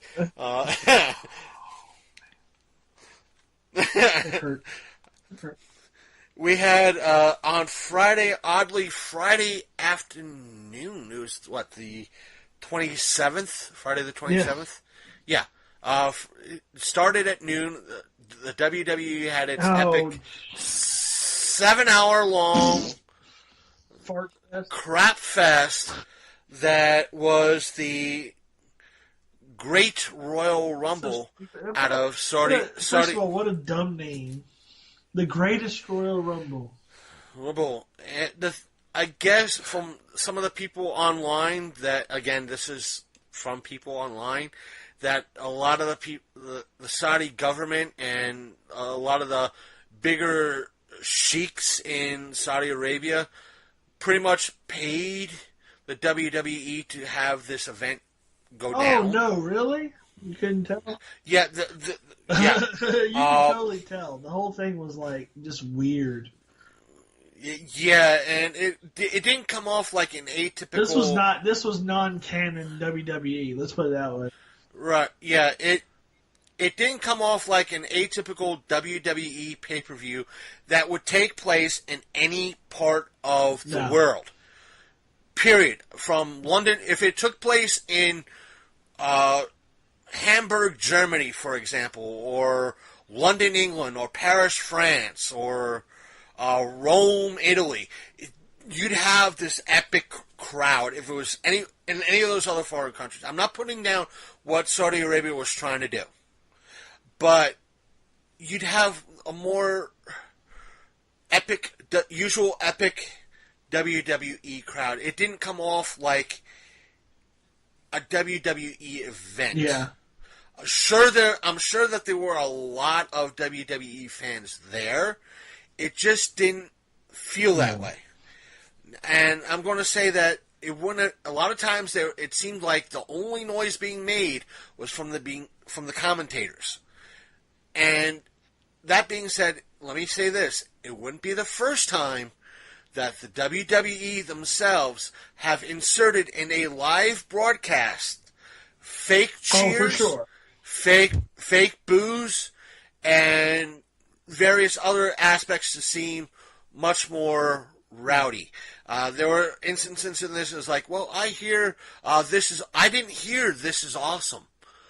There might have been one or two people going, this is awesome, but I didn't hear. There was no when the atypical WWE crowd starts chanting, this is awesome, or starts doing the yes chant, or starts doing the let's go Cena sucks chant. It's stadium wide. You didn't hear that. I heard one person. It sounded like one person trying to start up the Cena sucks chant, and thus having the other half do the let's go Cena. It didn't happen. It was quiet. Even the matches themselves from Triple H and even John Cena seemed worse than usual. Yeah. Well, see, the thing is, like, American crowds are different from, like, crowds around the world, and I don't know. No, I'm saying, with the pre-recorded London matches and the France matches and the rest of that, the wrestlers themselves are not just the crowd. The wrestlers the matches are A-game matches. No, for sure. I think they were playing it a bit safe with some of the stuff. Like, no, worse than safe. I've seen local house shows do better. I get it. I understand. Jeff Hardy did a Luke Skywalker incident in his match. Pretty much, he did one of his signature moves. He missed his opponent, and his opponent was standing up at the time, kind of did a Ric Flair, and went like, "Oh, I'm supposed to fall now," and fell. And they kind of blamed it on, the ring moved. They made the ring move. Hardy made the ring move. Thus, his opponent got off balance and fell. No, he just blatantly missed him. Half the moves seemed that there were mistakes and everything else. everything was weak sauce. I mean, I'm not talking. By the way, it was so weak sauce. Yeah. It was like ordering iced tea and getting water. By the way, I'm really surprised that John Cena is still wrestling in the WWE after that Undertaker match. Right. Where he was just taking falls, with obviously no hits, whatever. Yeah, that's what I'm talking about. We covered this when I was talking to Joe about it. It was a few episodes ago, and where Cena blatantly missed his mark and fell over. And it was stuff like that. And let's see what else. I know one person was brought up, or not just one person, a couple of people brought up that there were no women's matches at all. None. The thing is, in Saudi Arabia. Saudi Arabia, where folks at home, you have to figure in regards to Saudi Arabia, they do not. Granted, they're making slow progress. They're for the longest time. If you were a woman in Saudi Arabia, you could not drive unless your husband, boyfriend, brother, or a male member of your family was riding in that car with you. Women in Saudi Arabia recently got the right to drive by themselves. Let me put that again so you can hear it again.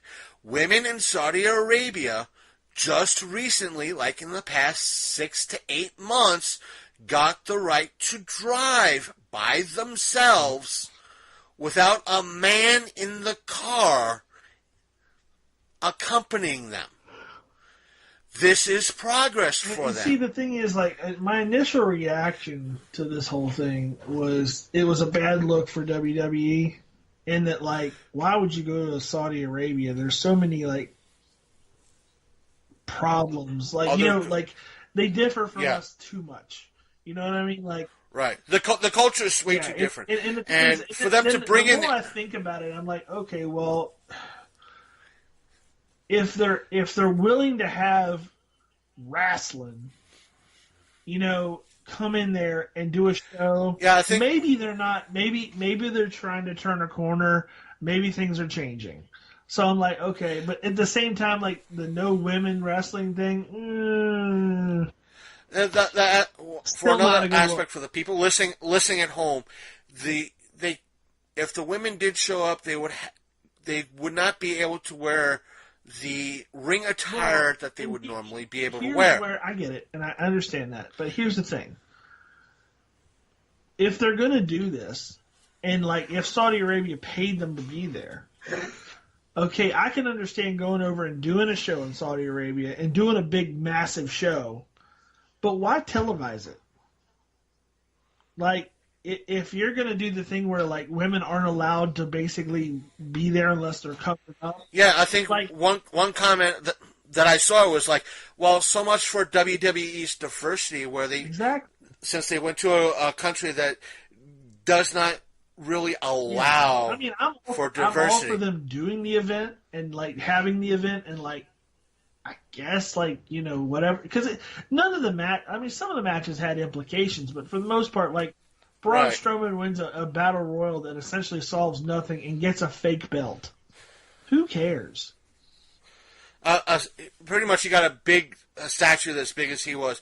The Royal Rumble was the best thing about the event. It would have been something. Here's the thing, folks. Most of that everything that happened, if it happened here in any other country. The WWE audience if it was here in the States, in London, in France, in Germany, heck, even in Russia, they would have been booed out of the building. Sure. They would have been tossed out. Now, the Rumble aspect of it, even the Undertaker, they would have brought the house down. The Undertaker match was boring. Right. The Rumble match, the fans would have brought the house down. It was awesome. But there was a lot of weird like entries. Like some of the people were just like, "Who? What? Why?" Like, now I want to say this when they brought back Hornswoggle, what? Yeah, I was like, Hornswoggle. When I found out I think yesterday, or later that Friday that Hornswoggle was in it. But so it wasn't really that big of a surprise. I'm like, really? Here's a wrestler that was pretty much kicked out of the WWE because he couldn't pee for a drug test. That and he was talking mad shit, like on shoot interviews about Vince McMahon and stuff. I was surprised. I have every inclination that like somebody, whatever prince wanted this to go down, it was like, man, you should get Hornswoggle in here too. You know what I mean? Like that was an outside influence. I'm sorry, but to back it up a little bit, the match prior to this was the Brock Lesnar Roman Reigns match, and it was garbage again. For one fact, it was supposed to be that Roman Reigns was supposed to get the belt. Supposed to. That was number one. Number two, the end of that match was fucking stupid. What happened was Reigns spears Lesnar out of the cage. Lesnar lands. His feet did not touch the ground according to the rules. Which, for those of the folks at home, in a regular cage match, you win by either pinfall, submission, or escaping the steel cage by your feet would have to, in essence, touch the floor outside the cage. Lesnar's feet did not touch the floor outside the cage. His back was still on the cage, and his feet were still propped up. Now Roman Reigns rolled off the Lesnar and that cage fragment. Thus, he was the aspect of being the winner. The judges and the ruling officials declared Lesnar champion. But I don't know. Roman Reigns actually managed to brain himself while he was there. Did you see how hard he hit his head? I think so. Go back and look. Watch a review or watch it online, like just the highlights. Oh man, when he goes through that cage, he spears him. Brock Lesnar grabs his head, and when they're going down, it's like he gave him a DDT right into the freaking cage on the floor. It was bad. I was wondering how he didn't get busted wide open. Yeah, and to kind of go with the aspect of the entrance to the Royal Rumble, Sin Cara, however you pronounce, he seemed. Let me put it like this. Granted, I haven't been watching wrestling that much over the past couple of years. He seemed taller. It was a different Sin Cara. Okay. There's like I was about Sin Caras. Like there's a very small guy that plays Sin Cara, and then there's a bigger guy. That was the bigger guy. Then there's a third, but I can't remember. He's like a medium sized guy. I was about to say, it's like, well, if this isn't the first time that the WWE has kept the name and used a different wrestler in that name, like Doink is a good example. When I met Doink a good many years ago, when I was living in Inwood, he said that particular Doink was the fifth Doink to hold that name and that look. So, because the WWE owned the name and the look. Jericho got fat. Yeah, he looked way different. You know what's funny? He was just on a tour in the United States. He's been on tour. Like he was in Charlotte not a week ago. And the WWE basically calls him. He was supposed to do. I think he was originally supposed to do the casket match with Taker. It was supposed to be Undertaker and Chris Jericho in the casket match, but he ended up getting tapped for the Rumble. But like he hasn't wrestled like for WWE since he left to go to Japan for that Wrestle Kingdom against what's his face. And so I don't think he's wrestled in the WWE probably in like 4 months. So he got some weight on him. Now, the other person I wanted to bring up was Gallows. The thing is, the reason why I brought him up is because I was reading an article about storylines that kind of fizzled out and failed, and how he was part of the kind of the Hick storyline many years ago. Like in 2008, he was like the guy that once they rang the bell, he would kind of get fired. He was like kind of mentally deficient, to put it nicely. And once the bell rang, he got all fired up. And once the bell rang again, he kind of powered down. Yeah. And then he was like in CM Punk's little brood for a while, and he left and went to Japan and became part of the Bullet Club with Carl Anderson. And then they came back, and now he's Luke Gallows. I forget what his name was when he was like something like Festus. Yeah, Festus. That's it. The thing is, it was great to see in a ring. Granted, it might not have been in the best circumstances or the best pay-per-view out there. It was good old Rey Mysterio being. I mean, my God, this man! It's like, wow, Jesus Christ, man! Like you're just focused on good old Rey just being this tiny little firecracker. Yeah. What can you say about this person? What I was most surprised by was seeing Mark Henry come out.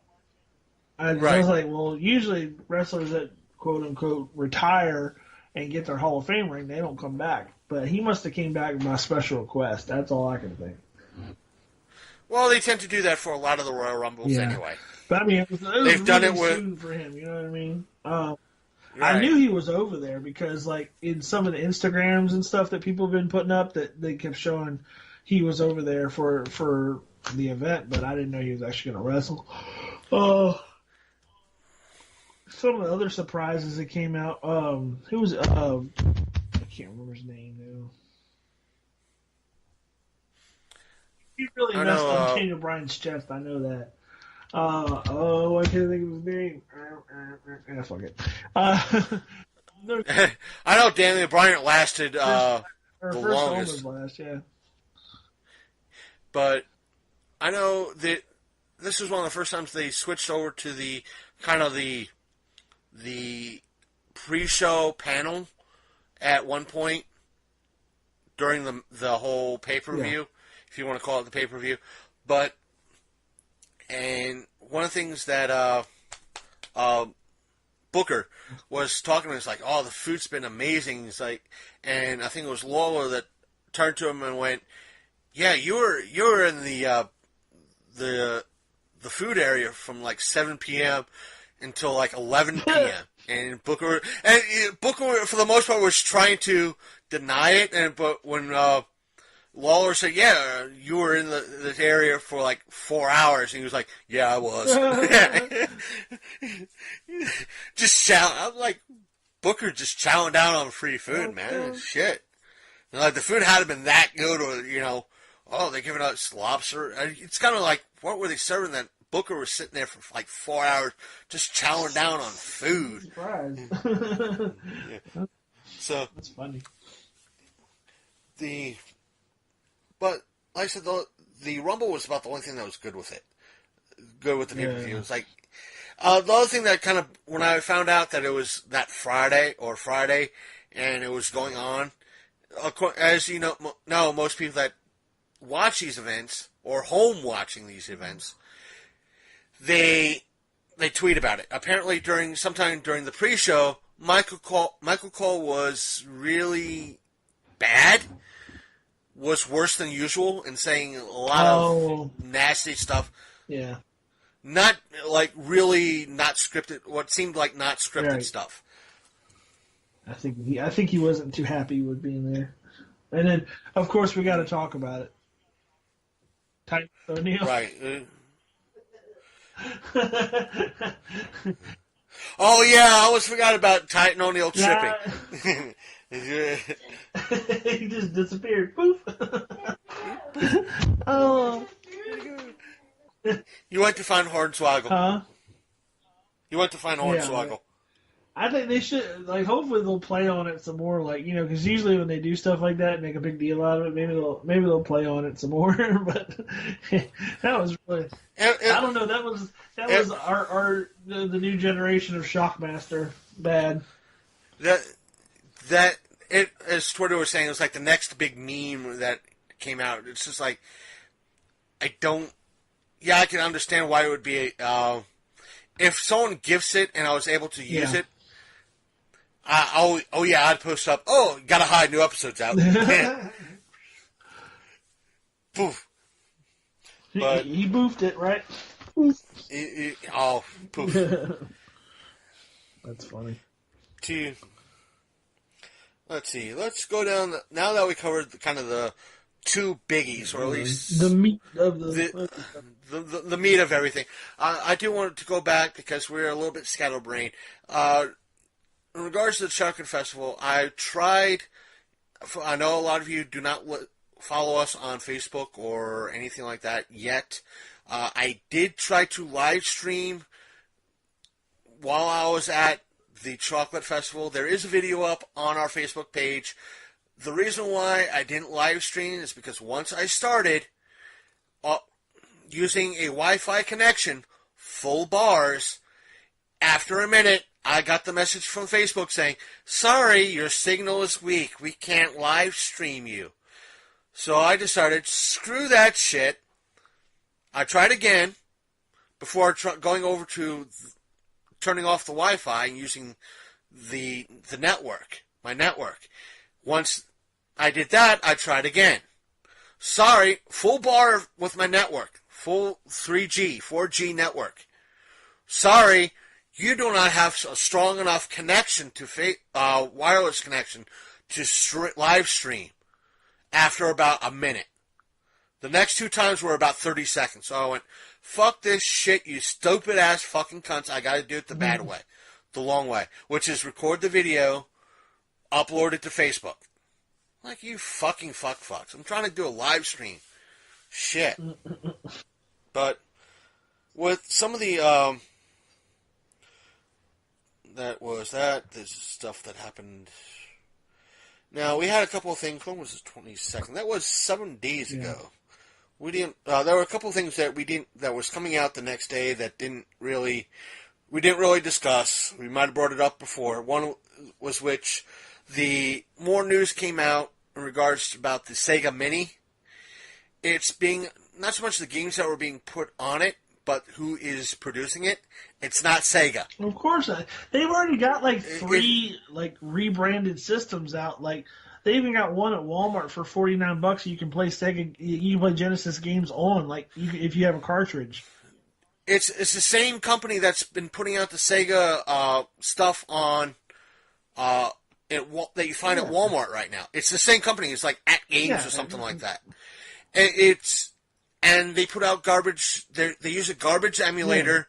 A lot of people who follow this are saying this is a garbage company, and this product is going to be crap. It's not going to be like Nintendo that used a high quality emulator and quality control. They don't have that level of quality control, and everything is going to be it's going to look small. They're just going to be making money off of the aspect of the Nintendo Mini stuff. That's all they're doing. That's it. And it's not. And the thing is, like, it's really a niche market anyway. It's like it's the nostalgic people that buy the damn things, either the cheap stuff or the nice Nintendo stuff. It's not. People don't need to have this stuff. Like, you know what I mean? Like, it's nice to go down memory lane, but after a while you're like, I hate these games. There's a reason why I don't play them anymore, because there's much better games now. Like, fucking Nintendo games are frustrating as shit. There's a handful of, like, Sega games that I would like to play again, that I would like to actually touch on, like, from back in the day, but, like, really, other than that, don't care. And we had a little bit of I'm not going to read the article, but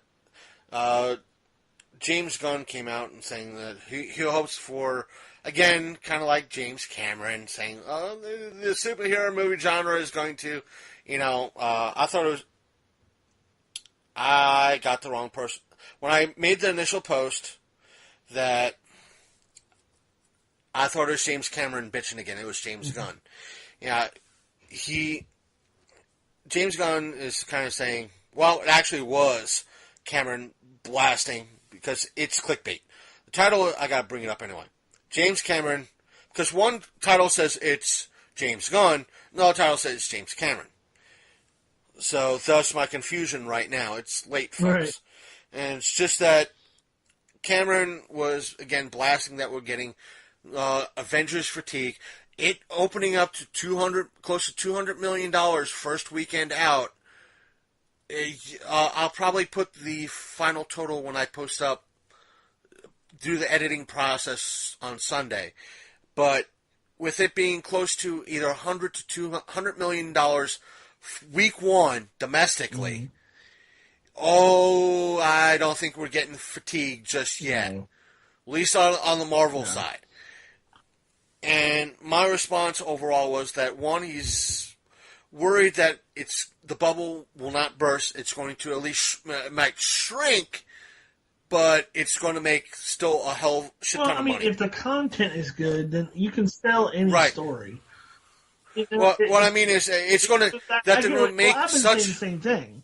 Is that the superhero bubble is going to burst, and it is to a degree. Yeah. But you're still going to have your movies. You're still going to have Marvel movies come out, but maybe not as many as there are right now. But you will have them come out. My points were that he's worried that superhero, whether it be Marvel or through the luck of whatever deity that's out there, a DC movie is going to kick one of his movies out of the top 10. Right. His movies out of the top 10 of all time, gross earners. The second point was that he's trying to keep himself relevant so people see his Avatar movies. Yeah. He's got to keep it like, hey, I'm the dude doing Avatar. They're coming out in like 2021, 22, 23, 24, 25. So there's that. He's got to keep his name. Hey, I'm the dude doing Avatar. Remember me? And my third point is he's mad due to the fact that his Avatar sequels, might actually suck. Yeah. And he's worried about that. And the fourth point, he's actually jealous Avatar was a good movie, but think about the time when it came out. Like, it came out before a lot of like really different like properties had started coming out. A lot of stuff that's like more common now than it was back then. So like, yeah, it's going to get overshadowed is what's going to happen. But anyway, go ahead. The thing is, it's not just going to be the superhero movies that, personally, as I said before, with James Cameron, he shouldn't be worrying about the superhero movies. He should, granted, the fans are a little bit alienated. We'll have to see with Han Solo and Episode 9. They're kind of, in regards to, they might go see Avatar now in regards to Star Wars because how bad we were burnt with The Last Jedi. Just worry about making a good movie. Stop worrying about other stuff. Like, if his movie is good in and of itself and then stand alone, why worry? Like, it doesn't make any sense. Like, if his movie lives up to its own hype and like the quality that he would want, why worry about somebody else's movies? It doesn't make any sense. And like I said, it's just James Cameron. It's just him. We're talking about a person who bitched about Wonder Woman. Lately, he's been saying some really shit. Like I think it's not his fault. He just lives in a bubble. He lives in a world where reality doesn't exist anymore, or something. You know? Right. He's got that. What do they call it when rich people can't identify with reality? Wealthyitis, or what's it called? Wealthyitis, probably. Let's use that. Or like they just stop relating to everything. Let's move on because I don't want to dwell on this. I don't think you want to either. Yeah. Still try to go for something more lighter. the Venom footage and trailer has come out. I like it. It looks good, but from what I've heard, I'm not saying we'll have to wait until the movie comes out to officially see it. But from what I've heard, Venom himself is only in it between 15 to 20 minutes. And there's no real story in regards to how he, in essence, acquired Superman's powers. There's no, like, how he had, or we know how the symbiote or Venom got to be how he is. In essence, attaching himself to Peter Parker for a little while, then going on to being removed and going on to who he's currently attached to. Is this a Disney property? No, this is a Sony property. So it's going to be far-fetched. It's going to be unrelatable. I mean, visually, I like what I've seen so far. And if they go down the route that I want them to go, then I could see a really cool storyline, but they're not going to do that. This is going to be a standalone failure. Right. Because Sony wanted to be, as much as they're probably raking in the cash with Spider-Man, and them, in essence, leasing Spider-Man out to Marvel, which was the smart move. The idiot move was keeping the rest of, or the bulk of, Spider-Man's villains gallery to themselves. Because they wanted to make movies with it.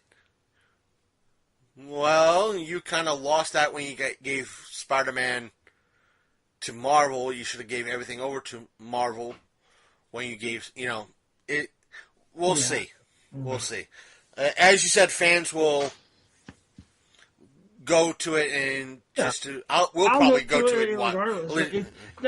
And that's the sad thing. Like we'll go to it irregardless. Like even if it's bad, it doesn't matter. It's like we're gonna go watch the Venom movie. You know that. And from what came over the desk, so to speak, for the show, Bruce Campbell, legendary actor himself, has passed away. But he retired the Ash because Ash vs. Evil Dead has been officially canceled, and I think we covered this last week. Because the show has been canceled, he decided to, in essence, retire the Ash character. He retired Ash. He retired. But he left it open to it being played by somebody else. I don't know if you read that interview all the way, but even at the end, he basically opens it up to, it could be played by a girl, but it won't be played by me. In other words, Ash is going to carry forward. Ash is going to live anyway. They told all the stories that they're telling about Ash with him as Ash. Well, if they reboot it, Ash could be a woman. Yeah, he kind of says it in his, this is what he said on Facebook. Granted, it could be his people, but good aspect, this could be him. It says, "Good people, Evil Dead fans everywhere, I bid you a heartfelt farewell playing Ash, the character. I took acting lessons for 39 years. I am hereby retiring from that portrayal. It's time. I followed Ash from his formative years through his midlife crisis and decline. What a thrill, what a privilege. We had a great resurgence with the help of stars. Kudos, not jeers, folks. They made it possible for Yeah, but again, I understand where he's coming from. They made it possible for 15 more hours of Evil Deadness in your life, the equivalent of 10 more features. Is Ash dead? Never. Ash is as much a concept as a person. Where there is evil in this world, there must be one to counter. Man or woman, it matters not. Thanks for watching." Okay. So I'm guessing we're going to get Ashley. Son of Ash, or daughter of Ash. Yeah, we could, depending on what comes up. We'll some people are hoping for Netflix. I and don't it just, know. it comes up that he'll have more time to play Briscoe County Jr. Yeah, maybe I would like to see a remake Oh my of God. that. Probably one of the best. Probably one of the best series in the '90s. Underrated.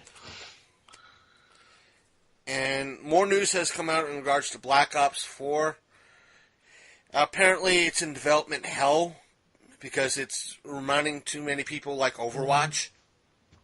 So, therefore, more time to lay the egg and let it cook. Let's see. Fortnite news. Go ahead, speak some Fortnite news. It was revealed this week that the Season 4 theme is going to be superheroes. Yeah. So, and that the comet or meteor or whatever is basically going to happen at the conclusion of Season 3, which is to us, will be, was it Monday? What day? Yeah, Monday. Whenever the 30th is. So you'll see everything in the next few days, or whatever day this comes out should be the day that it all goes down. It's going to be superheroes. So it'd be really interesting. Another thing that I heard was that the map, in addition to it being a new map, is that it's also going to be ever changing. Like the developers said that they really missed an opportunity when they did Tilted Towers, that they should have had the towers go up slower instead of all just coming in at once. They regret that they could have had like a building being built and had the construction equipment and stuff laying around, and you could use that. And like as the season progressed, like the Tilted Towers would have been built into completion. So they're looking at their missed opportunities and they're saying, okay, now they're going to have the map ever changing, ever developing, ever evolving. So I think that's a really cool aspect to the game now too. So players will be able to die instantly. Hey, you know what? Before we got on tonight, I played 3 games and I got kills in 2 of them. So. Well, la-dee-fucking die. Yeah. No, that's saying something. I normally don't get kills. I didn't win by any stretch of the imagination. Also in kind of news that it looks like we're actually getting a Cloverfield sequel. Oh, not the World War II? Not the Overwatch, or what's it called? We're getting the Overlord. According to the article, it says, up to this point, we've been operating under the assumption that Bad Robot's upcoming World War II set, Overlord, was part of the Cloverfield cinematic universe. But J.J. Abrams revealed at CinemaCon tonight that this is actually not, or so he says. It says, tweets, Eric Vespa tweets from CinemaCon, J.J. Abrams said Overlord is Bad Robot's first R-rated movie and swears it's not a secret Cloverfield movie. In fact, they are working on a dedicated Cloverfield sequel right now. So it's... Now, Overlord's the one that takes place, it's World War II. The team of American soldiers breaks into, like, the Nazi camp or something, and they find out they're using supernatural, like, abilities or something? Yeah. Okay. Yeah. So this is going to come out, the World War II, the Overlord, is going to come out probably sometime this year, if not next year, sometime early next year. Probably on Netflix, like the one that just dropped Super Bowl Sunday. But they're working on a secret, actual sequel to the first movie. Okay. That's what it sounds like. Okay. I wonder, is it going to be found footage, or they're not saying, or... I guess it's just, right now everything is being worked on, and they're not leaking anything I'm yet. I'm still hoping that they do a sequel to the Cloverfield Lane one, because it ended where the girl had made the decision, like, I'm going to go towards the battle, because, like, she successfully kind of killed one of those things on her own, and she decided she was going to help out. So, like, it'd be kind of interesting to see, like, how that played out, but maybe that's not the point. I don't know. Okay. Next up, that we had come out. Yeah. But next up, kind of breaking at also straight from CinemaCon, we found out that World War Z is getting a sequel. My thoughts are, in essence, why? I don't think the movie did that well anyway. My response to you the day on social media was because it did well on streaming and the DVD and Blu-ray. Because it did well after the fact. Just like, that's why a lot of things get sequels. Are they bringing back the same people in it? Is Brad Pitt going to be in it and all that? It didn't. I don't think it says. From what I see, it just says that they officially confirmed. If they went with the original idea for the book, then you wouldn't have to. It would just be a collection of stories of what happened during the Z War. Right. It just says they officially confirmed the long-awaited World War Z 2, while showing a montage of the upcoming movies of the studio. The official World War Z 2 logo has appeared, which means that the movie is officially back on track. We are waiting for more details by Paramount regarding the sequel. I still think it's funny that you and I had copies of the promotional copy of the novel. Yeah. So many years ago. And kind of, I want to say lastly, unless you have anything after this, the Sci-Fi was initially the Sci-Fi Channel. I think it was the Sci-Fi Channel. Let's see. The Sci-Fi Channel, I think, was going to kick up a Tremors TV series. Oh, yeah. And which starred Kevin Bacon. But it got canceled, didn't it? Yeah, it got canceled before it even went to TV. But instead, it's the Sci-Fi Channel. As I was telling Sasha, the Princess of Darkness herself, it's the Sci-Fi Channel. They're going to probably bring back wrestling. Yeah, right. Well, my question is this. Michael Gross, he doesn't really act except for the Tremor movies, right? Why would you have Kevin Bacon even worrying about it? Like, why wouldn't you do, like, a series that follows Burt Gummer on, like, his, like, murder? The original series kind of did that. It followed Burt. Him in the town, but the Sci-Fi Channel fucked that series up to begin with, because instead of it being like episode 1, 2, 3, 4, etc., it was 1, 3, 8, 5, 2, 6. Wow. Yeah, I wasn't around for that series. I have no idea what that series was about. It was a good series, but the Sci-Fi Channel aired it out of order, so nothing made sense. Right. And because of that, fans didn't really latch on, so they canceled it with about 15 episodes into it. And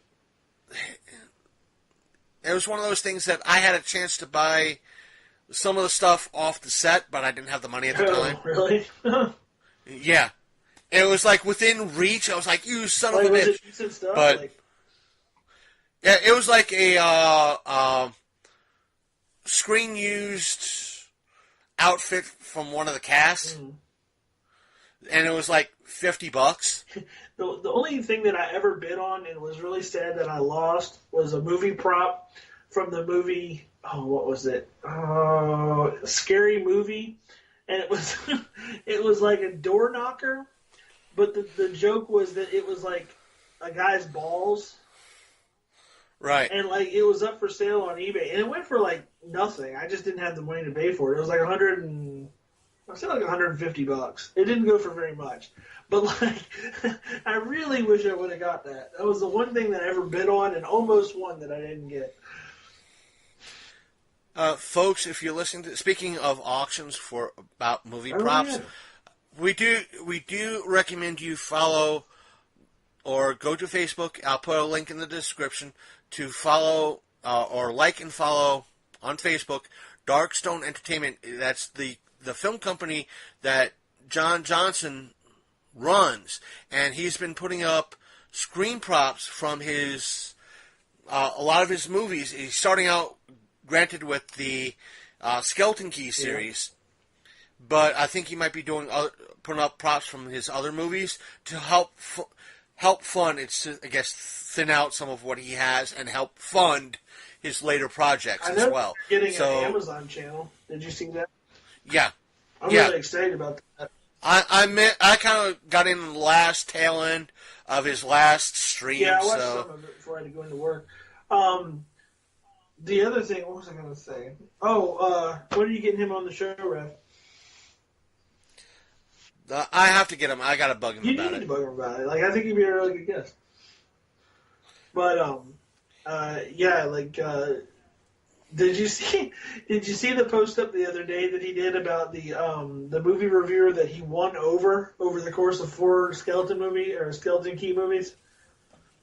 Yeah, he said he was drunk and he Googled his name and found the review. Did you watch the reviews? No, I have to. No, they're glorious. The guy is like, he's a very serious movie reviewer in his own right, I guess. I mean, he obviously has a sense of humor, but he's very dry and he's very matter of fact. But what's really hilarious is he starts off with this was a mistake, it was a waste of time, I can't believe I watched this kind of thing, whatever. To he gets to part 2 and he's like, well, I guess I have to complete the series. I'm a completist, so I might as well try and complete it. And he gets to part 2. He's like, part 2 wasn't as bad as part 1. And he gets to part 3 and part 3, part 2, and he's like, eventually he wins him over. I think I saw a little bit about the 4th one. He's like, in essence, going, "Fuck you, John Johnson. Why you? You're responsible for the train wreck my life has now become." I was like, "Oh my god." It was you got to watch them. Do yourself a favor tonight when we get off of here and get done. Go back to that post and then watch all the reviews in order. It's hilarious. Just his progression, spiraling into madness. It's funny. And to think that with you started out with the first one. You watched the first one and the second one. I started out watching the first one and I just went downhill from there. And it watching the first one led to watching the second one, which led to his Shadowhunters renting it through Netflix. A lot of his stuff is actually really good. And what made me laugh, I think I told you this and on the air, was that his trailer for Deceptors is pretty much it's the guy who plays the pirate, but he doesn't look like the pirate in this.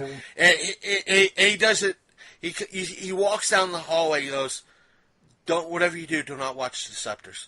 I'm begging you. This is a bad movie. Do not in that tone. Do not watch this movie. Do not. I'm telling you, please don't. It sucks.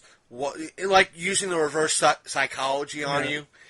And sure as shit, a year and a half, 2 years later, the Glee movie that came out, they got the coach doing the exact same style of trailer. You don't want to watch this movie. It sucks. It's stupid. I put up Johnny, you do realize Glee just ripped off your Deceptors trailer. And it was almost verbatim. It was just sort of sitting on the desk. This movie is a dumb movie. It sucks. It's stupid. It was the same. You could have put them side by side, and it could have been almost the same exact script. Wow. Yeah, I was I was thinking about it because the guy who was reviewing the movies, and you get a sense from watching part 1. As funny as it is to me now. When you first watch it, it's kind of aimless, and you're like, what is the story here? What's going on? You're kind of lost. The more you watch it, the more you get it. But I was sitting there thinking, I was like, compared to a lot of indie and low budget stuff that I watch, he's probably one of the best directors out there as far as indie goes, and small budget, like really ultra small budget movies goes, because like his stuff is actually palatable. Like as much as as much as I love Jesse Green, Captain Mango, man, I watched his movie like what was it, Killer Campout, just made no sense. Like most like those B movie horrors, like they are just it's all it is just a bloodbath on film. It's like has nothing, like there's no plot, like radioactive foliage or whatever that dumb movie Matt Burns was in. Like just ridiculous. People wandering around the woods and like a tree tickling them and oh god, I'm gonna die. Just like crazy shit like that. Like compared to like John Johnson's movies, those things are absolute just garbage. Especially he has the one I forgot the name of it. It's pretty much it's a younger. It's one of his older movies. I think he filmed it way before Skeleton Key. It was basically. I have it. I don't remember the title of it. Pretty much, his character dreams of his death exactly when he's going to die. Right. And he comes across a unicorn in physical form, which is manifests itself as a woman, and it's his job to protect her and keep her alive. And it has a great story to it. It's like if he had more money to throw at it, yes, it could be better. But the story and the meat's there. I think that's the thing with him. I think if somebody would give him more money, I think he would actually produce like really good like quality content. But he's so used to working with like a small, like ultra small budget. Like he does well with what he has. So I give him all the props in the world for like everything he's done. So. Same here. Yeah, and he's he's one of the more fan friendly directors. I met him at the Monster Squad reunion movie, whatever you want to call it, where I got your poster. I wish if my wife would have took the picture right, I got a picture with him standing in line waiting to talk to the actors from Monster Squad. He was actually out there in the lobby, and I was like. John Johnson, he just looks at me like I had lobsters crawling out of my ears. So I was like, Skeleton Key, like, big fan over here. You know, he walked over and, like, shook hands, and we talked about that. And we talked about how he was putting out the Seventh Guest stuff and, like, Plan 9. And he's really timid in person. Like, he's, like, kind of like, I think he was taken aback that somebody noticed him in public. Right. I think that's the aspect of someone like Johnny is that he doesn't realize that he has fans, but he has fans. And there's been many times, folks, that every now and again he'll post up, okay, it's movie night, here's a short I did like 3 years ago. And there's been times in the past that it's like, dude, I put a mixtape before you guys to listen to. Here's the link, download it now and listen. Or here's a Christmas mixtape, download and listen. Here's all the songs from all the movies I made.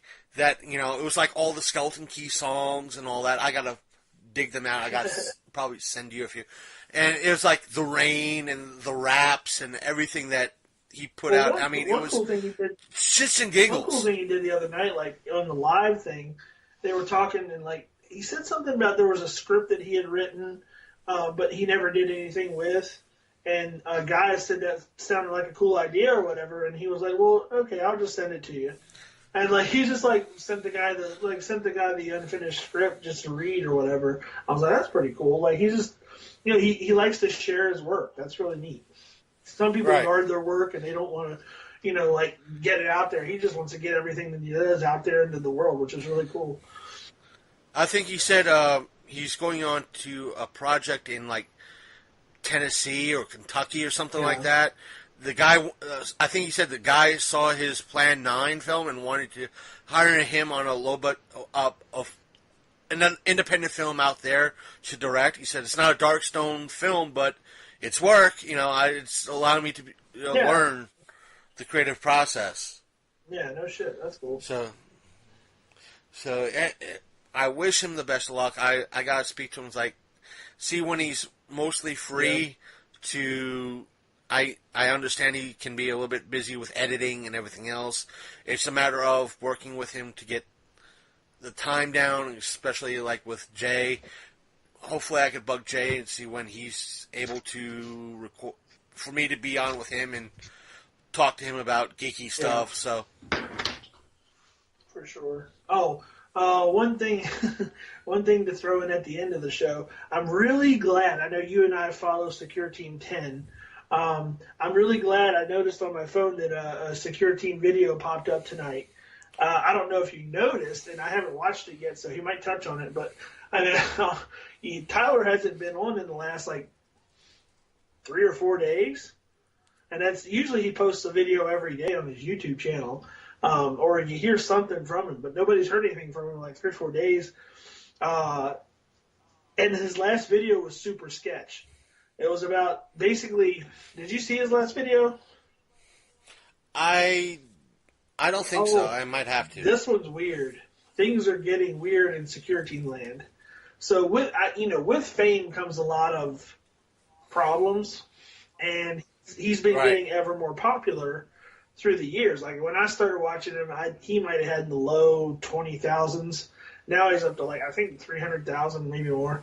I can't remember the last time I looked. So he's got a lot of people following him now, and he had posted up a video basically saying that like his videos are starting to get dislikes before like they're even really up for very long.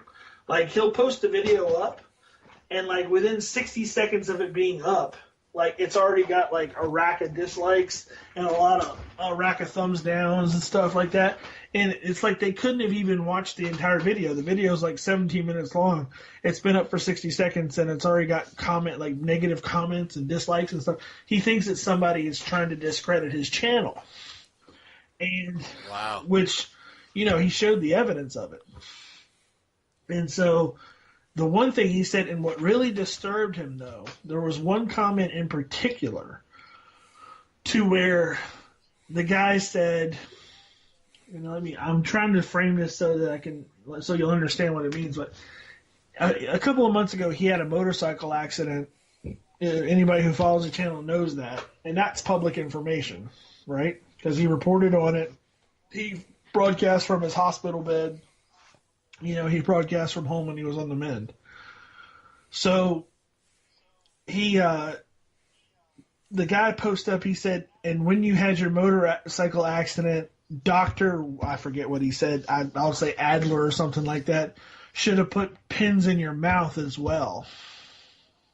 Now, that wouldn't be weird except for the fact that he never said who the doctor was that did his surgery. Now, when you go to a hospital, there's a presiding doctor, and he barely remembers his name, right? And that you could probably find out. But at no point did he show pictures or x-rays where it said that doctor's name. The doctor who actually did the surgery, who he didn't even know his name, he knew who it was, the guy who posted, and put his exact name. So somebody is really sketching into his background, and he thinks he's being watched. And it's kind of proven itself true that like there was a couple of months ago when he was at his residence and he started filming. There was a strange car sitting like across from his house like every day with like two guys sitting in it, and he started filming them. This was like last year, and eventually he rides. I think he rode his motorcycle like by them, and and he would shine a light or something. They would like run away. If he tried to like chase them, they'd speed off. But like people were watching his house, so like things are getting real sketchy over in Secure Team Land.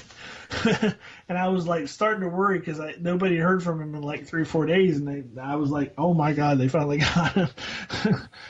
Because you got to figure Art Bell was watched too for a little while, yeah, so it's I guess the first time you notice it, it's kind of... He's right up there with the Art Bells of the world with some of the stuff that he posts up. He comes across some of the best content that I've ever seen, actually. Like, and it's like he doesn't, unlike like I don't know if you watch a lot of the weird like UFO channels and stuff like that, but like Third Phase of the Moon, it's all like garbage. Like everything that they put on there is all just like sensationalized crap.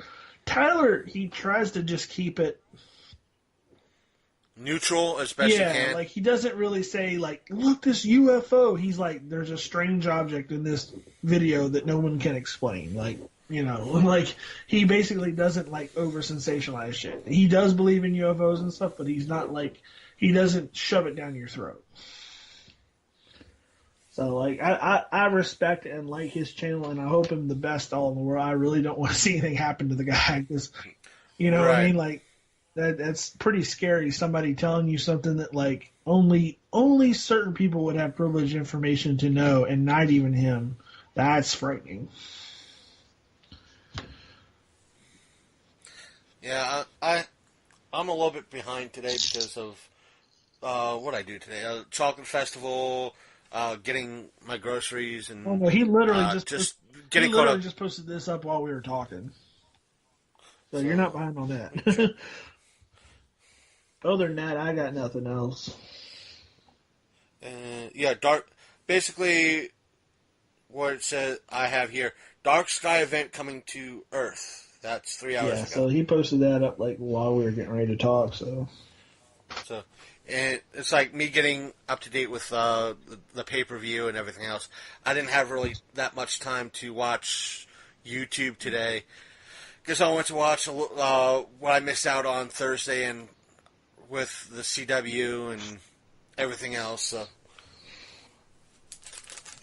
So, and for those of you as well, random spoiler for Infinity Wars, unicorns are in it, and so is the bunny. It's your job to find them and watch until true. you do. I couldn't believe believe the tits on that bunny. It was weird. Yeah. And Michael Jordan's in it. Who knows? Whole second half was in German. I can't. Oh shit! I can't believe it was a porn Avengers of porn parody. They tricked us all, didn't they? Well, they fooled us all. How they got China back to do She-Hulk is beyond me. Spoilers. Oh, that's a spoil. That's spoiled, all right. Dad. Dad, you mean yours, but.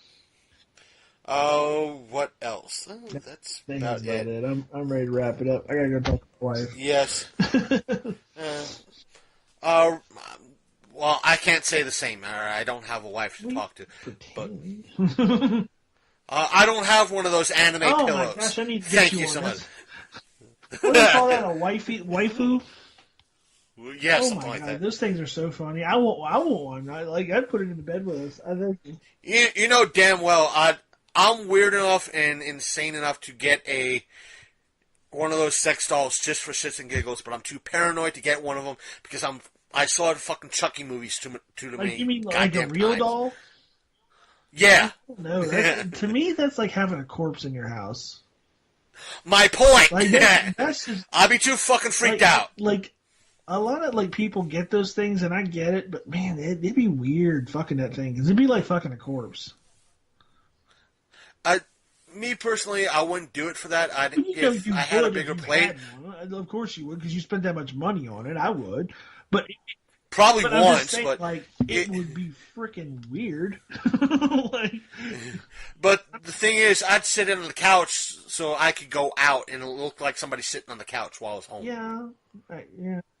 I've heard reports people doing that. People put them in their cars so they can drive in the HOV lane. Right. That's one of the things else I've heard. They use it for secure, like, hey, we're going to be out of town for a week, so they sit on the couch. You know what the weird thing about those is, and like this gets into the realm of like icky. Okay, so they have them the full size adult. Well, I mean they're all adults. Okay, let's clear that out of the way. They have the full size, like I guess 5 foot whatever a normal girl would be ones. But then I saw somewhere that they have these ones that are like miniature versions. Yeah, they're like about 3 foot, like 1 meter tall, 100 centimeters. It's still got all the holes and stuff. Yeah. They're weird, dude. It's like, that's too close to a kid. That's a little too close to having a kid. I'm like, I don't know about all that. And they're still super expensive, too. Right. Like, it's like, how much, the real dolls, they're like, how much are they? I can't remember. Like $2,000 to $5,000, depending. But I just... And they're making some that can talk. No. Oh dear God! Yeah, they can talk. They got a little bit of AI. They got like over 1,000 pre-programmed sayings inside, and it's all animatronic. No. And you can change. Yeah, I am not fucking kidding. They have the ability to kind of move them. You can change out the face and everything. Oh, you and I are both living in haunted areas. Oh, hell no. Now do you understand my fucking paranoia? Well, I get that. What? Yeah, imagine you get home, the thing is turned off, all of a sudden, hi, glad to see you home. Do you mind turning on TV? You know what would really bug me out? Glad to see you home. Where have you been? No. Where's Sarah Connor and John Connor where you need them? I don't know, man. I just can't get behind the idea of a real doll. That wigs me out. Or you could do what kind of like Drew Carey does, or that one person reportedly did at one time. Pretty much what happened from the story I read, that someone bought one just to see how lifelike it was. Went to like a thrift store, bought clothes for it, set it up on the couch with the hands covering the face, because that was in essence the only giveaway and the was the face. face. Were like, what's wrong? Well, yeah. I saw that. I did see that. I mean, I guess if I was rich, and I'd have to be like stupid rich. I couldn't do this if I was just like, if I had like a well-paying, like a super well-paying job. I'd have to be like stupid rich.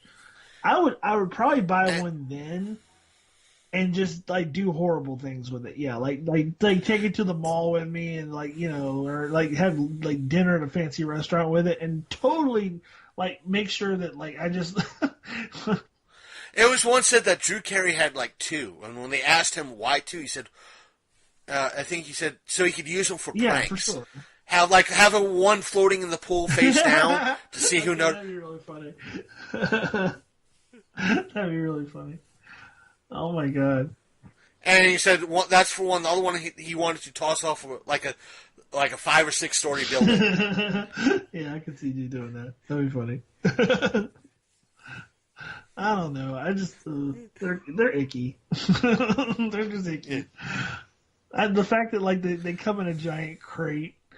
It's just so weird. It's like a coffin.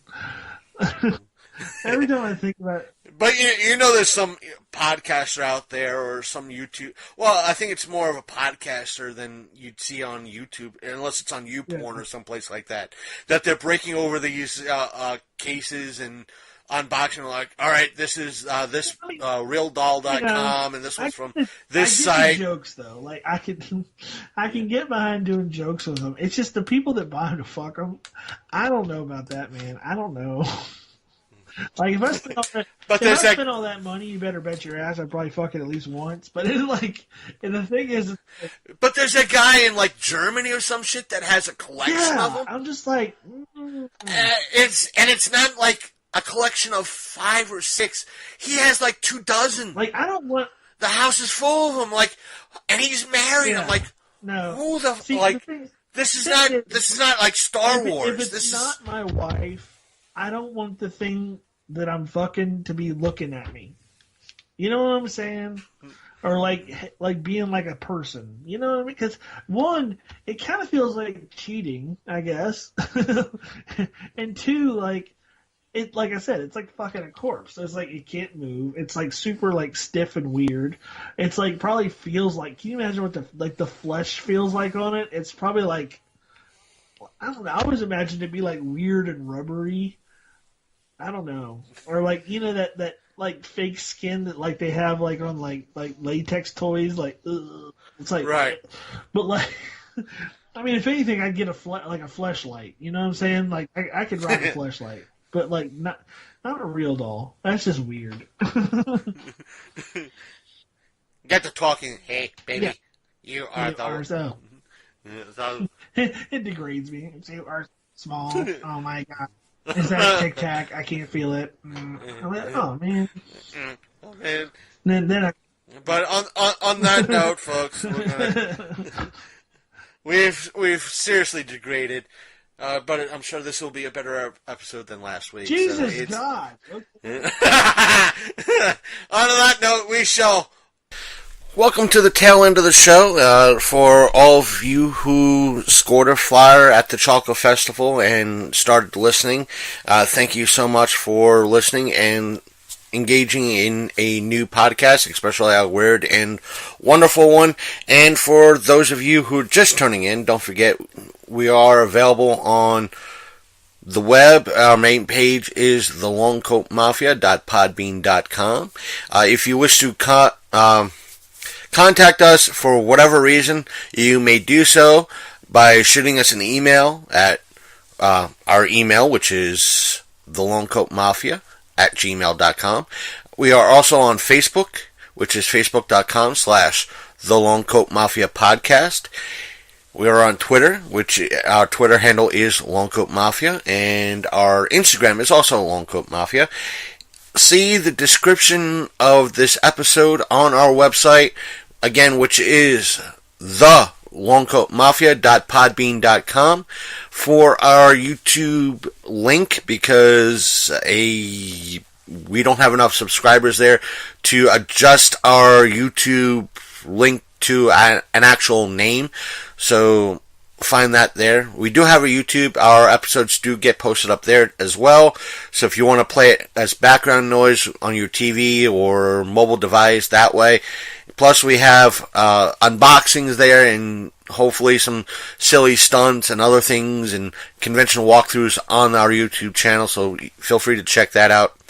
Again, as always, we are found on iTunes and Apple Podcasts and Google Play Music if you're so inclined to use those apps or the program for your desktop device. But if you so choose not to, we are available on the Podbean app, plus Stitcher Radio and a few other podcast catching apps. I'm not sure what they are. There are quite a few out there. So either way, take care, have a great week, and we'll speak to you next week. And I am out. Again, thanks for listening. All of you out there. Those who follow us on Twitter, Instagram, Podbean, Facebook, everywhere. Thank you for following us.